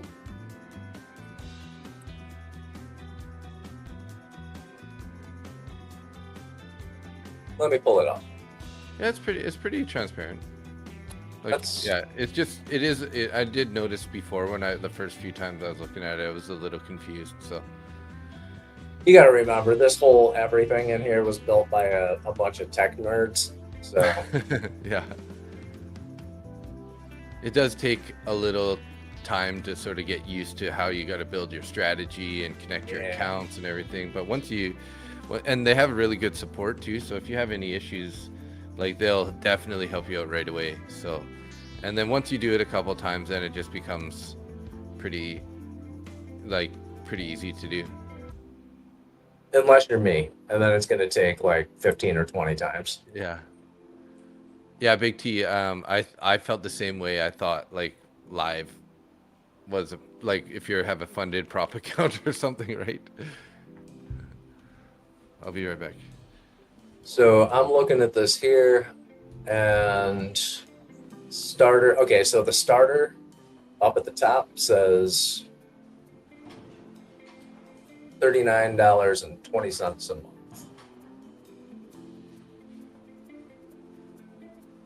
And that is 6 live accounts are included and 10 paper accounts. So you can trade 6 personal capital and then 10 prop firms. Now, say you want to add. Okay, so the maximum you can add onto your plan is 50. You can ask me how I got 100 at some point, but so if you want to add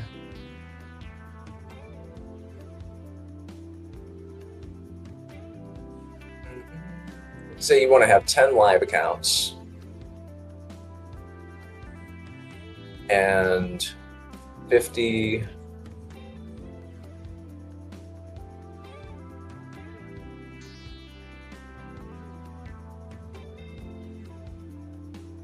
Yeah, so 10 live accounts and 50 paper accounts, it is going to cost you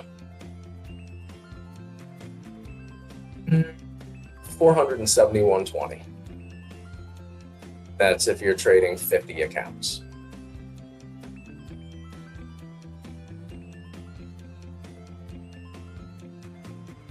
And if you use my code Mustang, all capitals, it takes $117.80 off your price. And if you do the yearly, it's a grand total of $4,806.24, and my code takes off $1,200.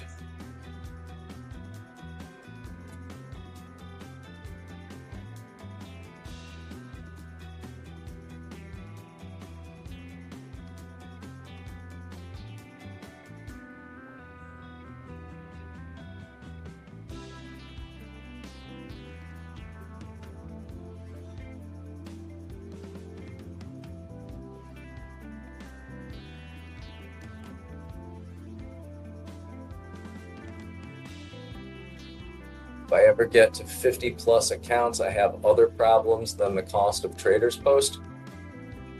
I mean, those are good problems to have, buddy. And also, if you're trading over 50 accounts, you're looking at baskets of 20, say 2 baskets of 20, 1 basket of 10, or split them up into 15, however you want to do it. So if you make $100 on each account, or say some of the prop firms, it's a minimum of 150. So we'll just say $200. If you average out $200 a day on 50 accounts, yeah, you've got other problems. That one day of trading pays for your year subscription to Traders Post. But that's if you're averaging $200 a day. Nobody has winning days every day.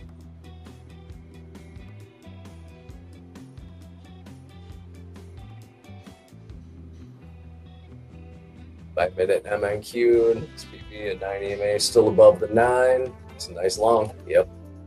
Let's see where my trade is at.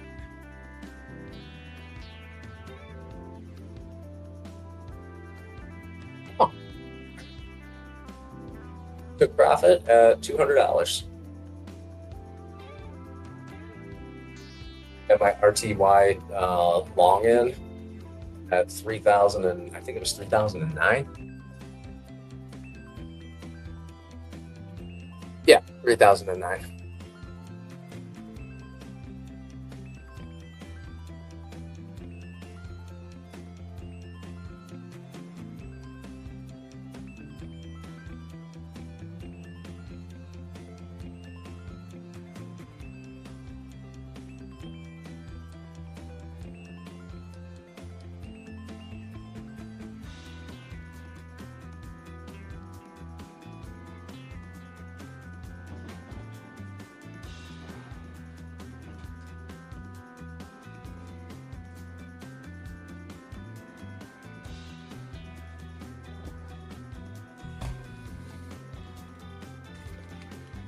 Look at that, eh? Popping up here. Hey, Yamadad, good morning.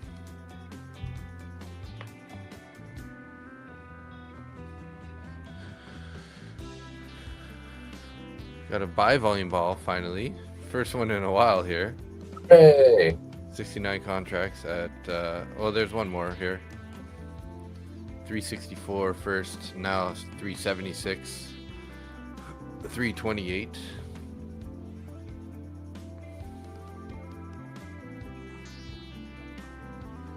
Got an RTY long back in here. My first one was a 3009. I just put one in at, where's my entry? 3,014.90. So I'm up $60 now on this trade.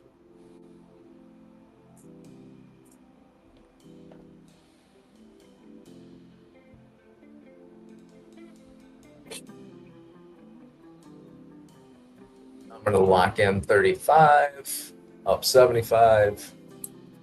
I'm just going to let this go for a little bit. Worst thing that can happen is I make 35 bucks on 20 accounts. So, and again, a big Teflon, that's the other thing, 35 bucks on 20 accounts. We can all do math here.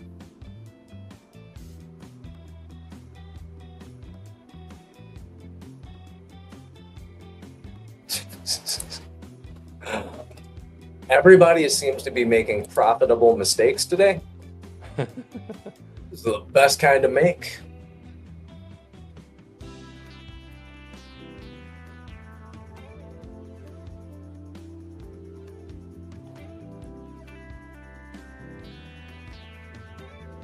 All right, I did just add one contract to this.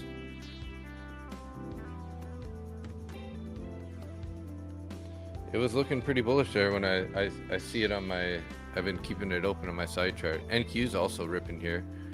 Some more buy volume balls here. 218 contracts at 389.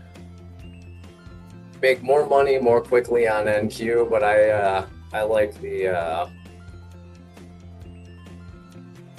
slow, calm movement. Yeah, I like the lack of risk on RTY. RTYs. And frankly, I mean, this trade, I got two minis in here. I'm up 155 bucks per account. Very nice. I'm okay with this trade.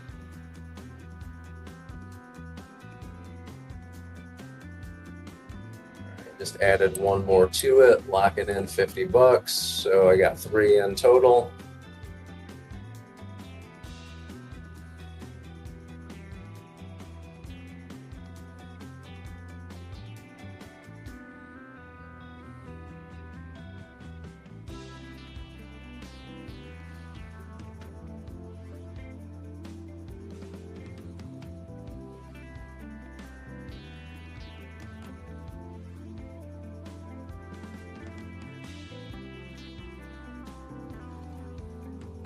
Well, I definitely missed that move.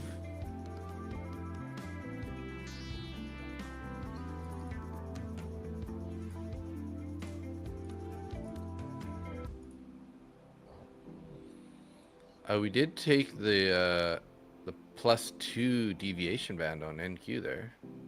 Is that what? Yeah, that's what Wayne said.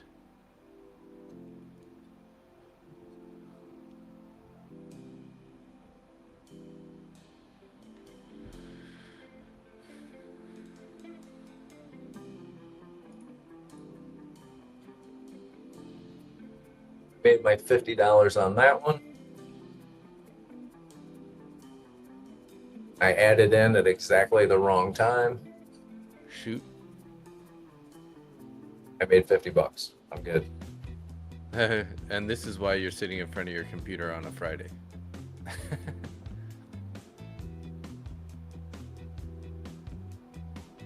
Make 50 bucks.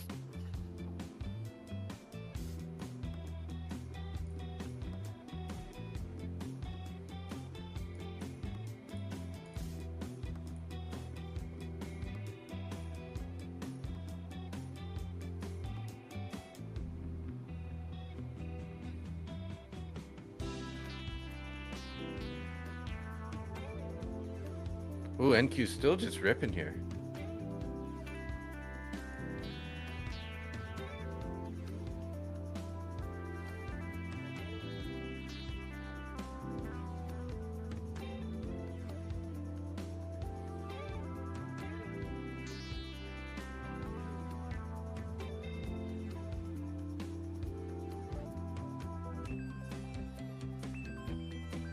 Dr. Himat, bunch of emojis, gold medallion emojis.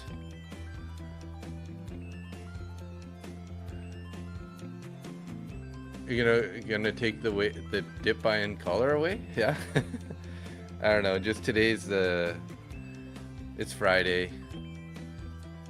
I kind of recovered a loss from earlier, so I'm kind of content. You know. Trying to stay flat here.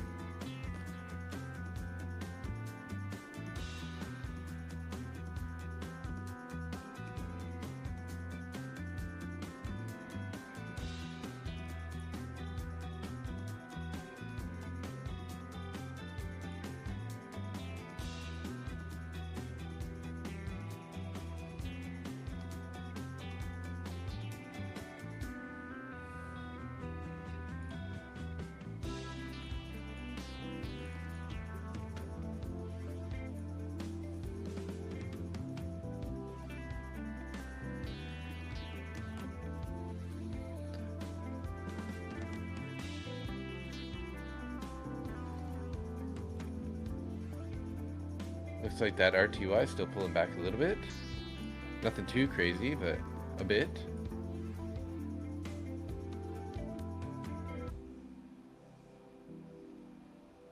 Did we have news or anything? U.S.-Canada trade deal would introduce steel quota lower than 25% tariff. U.S.-Canada trade deal would introduce, okay. Commander of Iran's Navy will soon teach the enemy a historical lesson at CFAR's news. Okay, what does that mean?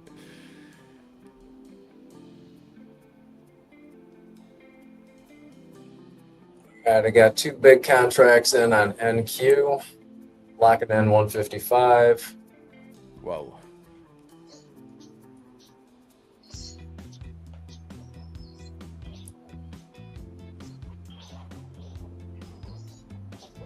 Locking in 185.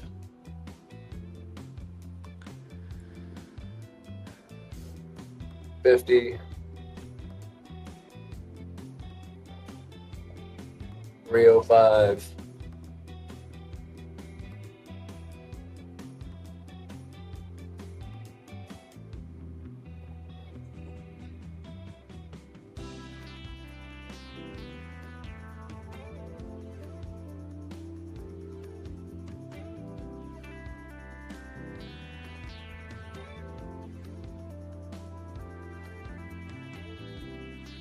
Stall out on me now.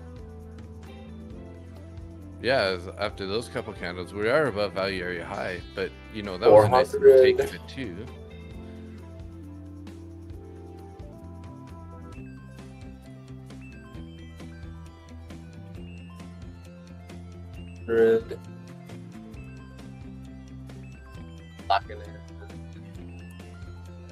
Locking in 700 here.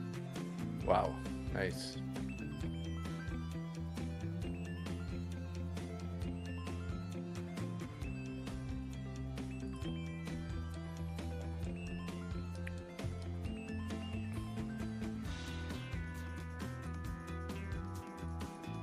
Give it 1,000. Oh no, I'm sorry, 900.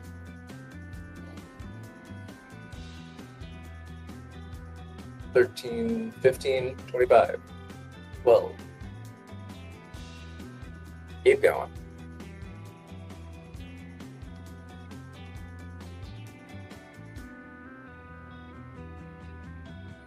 You're out of that, Wayne? Plus 3 deviations, so you're close that? I just locked in 1,100. I'm up 15 so far. Nice job, Wayne. Nice job, Nick, man. Jeez. Banking. I'm out, taking $1,400 and calling it. Very good, very good. Is that on multiple accounts too? Yeah, that's on 20 accounts. Holy crap, man. Good for you.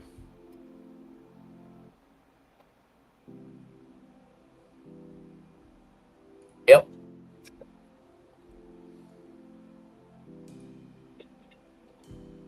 All right. Well, I am locking myself up.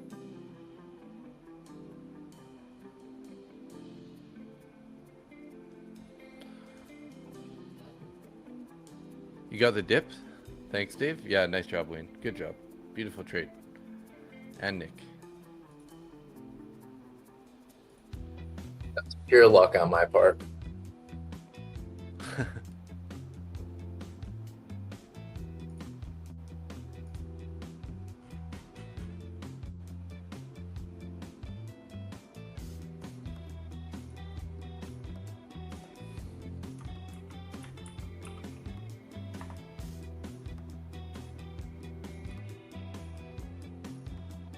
Oh, wow. Looks like I actually got out of that at the right time on that NQ trade. Yeah, right at the +3. +3 divs.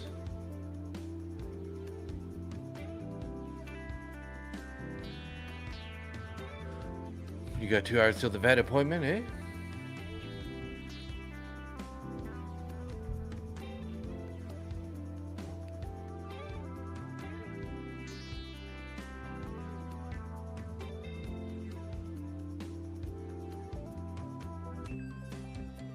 Watch for the double break on RTY.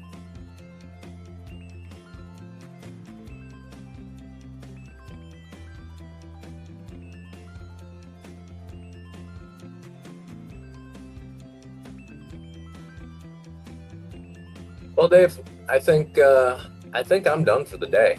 Yeah. Hey, Big T. Traders Post actually has a paper account that you can trade with. Oh, So if you want to test it out, yeah. So yesterday, I did contact Mike during the live stream, Mike from Traders Post, and so the deal with that is you have a free trial. Your trial does not begin until you take your first trade on Traders Post. So they have a paper account that comes with it. Set up your command pad. If you'd like, Dave and I can show you how to set up strategies appropriately and easily. And then test it out for, I think it's like 10 days, 15 days, something like that, and go from there. Mm-hmm. Also, their help desk is really good. If you have questions, I've actually had to hit their help desk up a couple of times, and within minutes, I've had responses that solved my problem. They weren't just bullshit AI responses. Mm-hmm.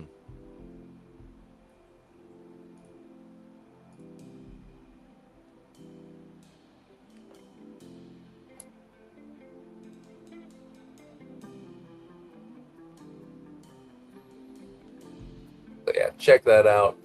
Like I said, don't pay for it to begin with. Make sure you act just because Dave and I like it.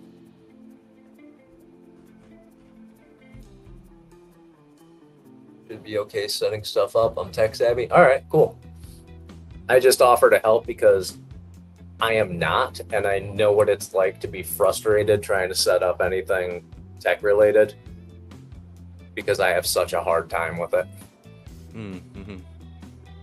Not sure what Wayne is thanking me for, but whatever it is, you're welcome. Con mucho gusto. Yeah.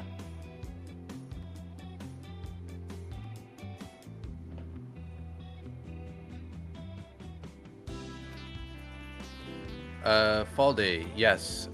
So you can get some price movements slightly different. Like I noticed that sometimes a wick on an MNQ might be bigger than one on NQ just because they're maybe smaller contracts and more volume on that specific candle or something. So occasionally I've been watching them both, and you can definitely see that price moves a little bit more in one than the other sometimes. So there can be a little bit different different movement, not necessarily levels, but price movement can be a little different. There does seem to be a lot more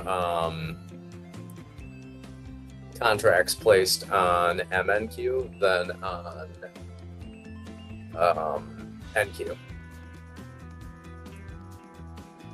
I remember a long time ago I was in an ES long, like had one large ES, and then people were in MES and they got stopped out on a wick, and mine never got stopped out on the same price movement on the like the big contract. So all right, I've seen it move a little more.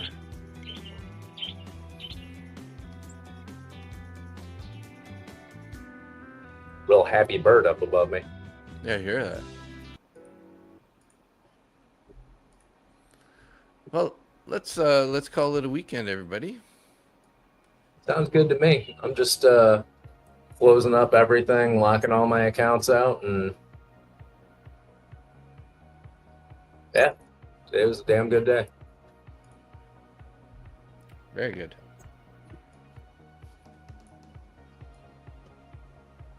Maybe I won't take Fridays off, like I was saying. David, you have a lovely weekend. Thanks. You Have too. fun with the family, and I will talk to you on Monday. Sounds good. I'll see you later. Thanks everybody Nick. for joining me. Come see me in the pre-market on Monday. I'll be starting at 7:30, and hopefully by mid next week we should have an options account up and running, so we can check that out as well. Any questions? Just feel free to write them down and save them for Monday. I'll see you then. Yeah.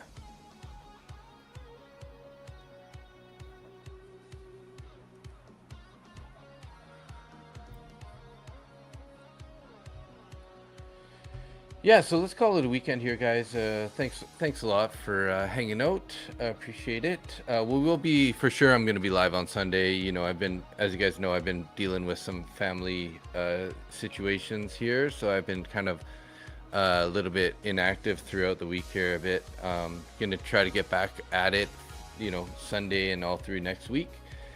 Maybe I'll try to make up for a couple missed days next week also, but yeah, thanks for tuning in, everybody. Big T, Tim, Lone Wolf, Jerry Trades, Wayne, Fall Day today, and yeah, Kyle Shees, Dr. Himat.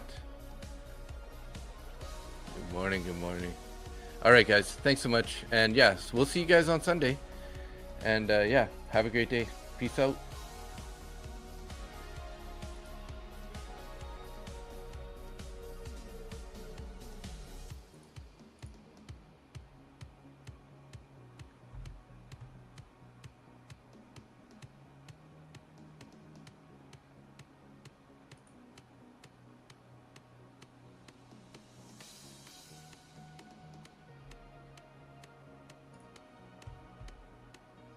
See you guys.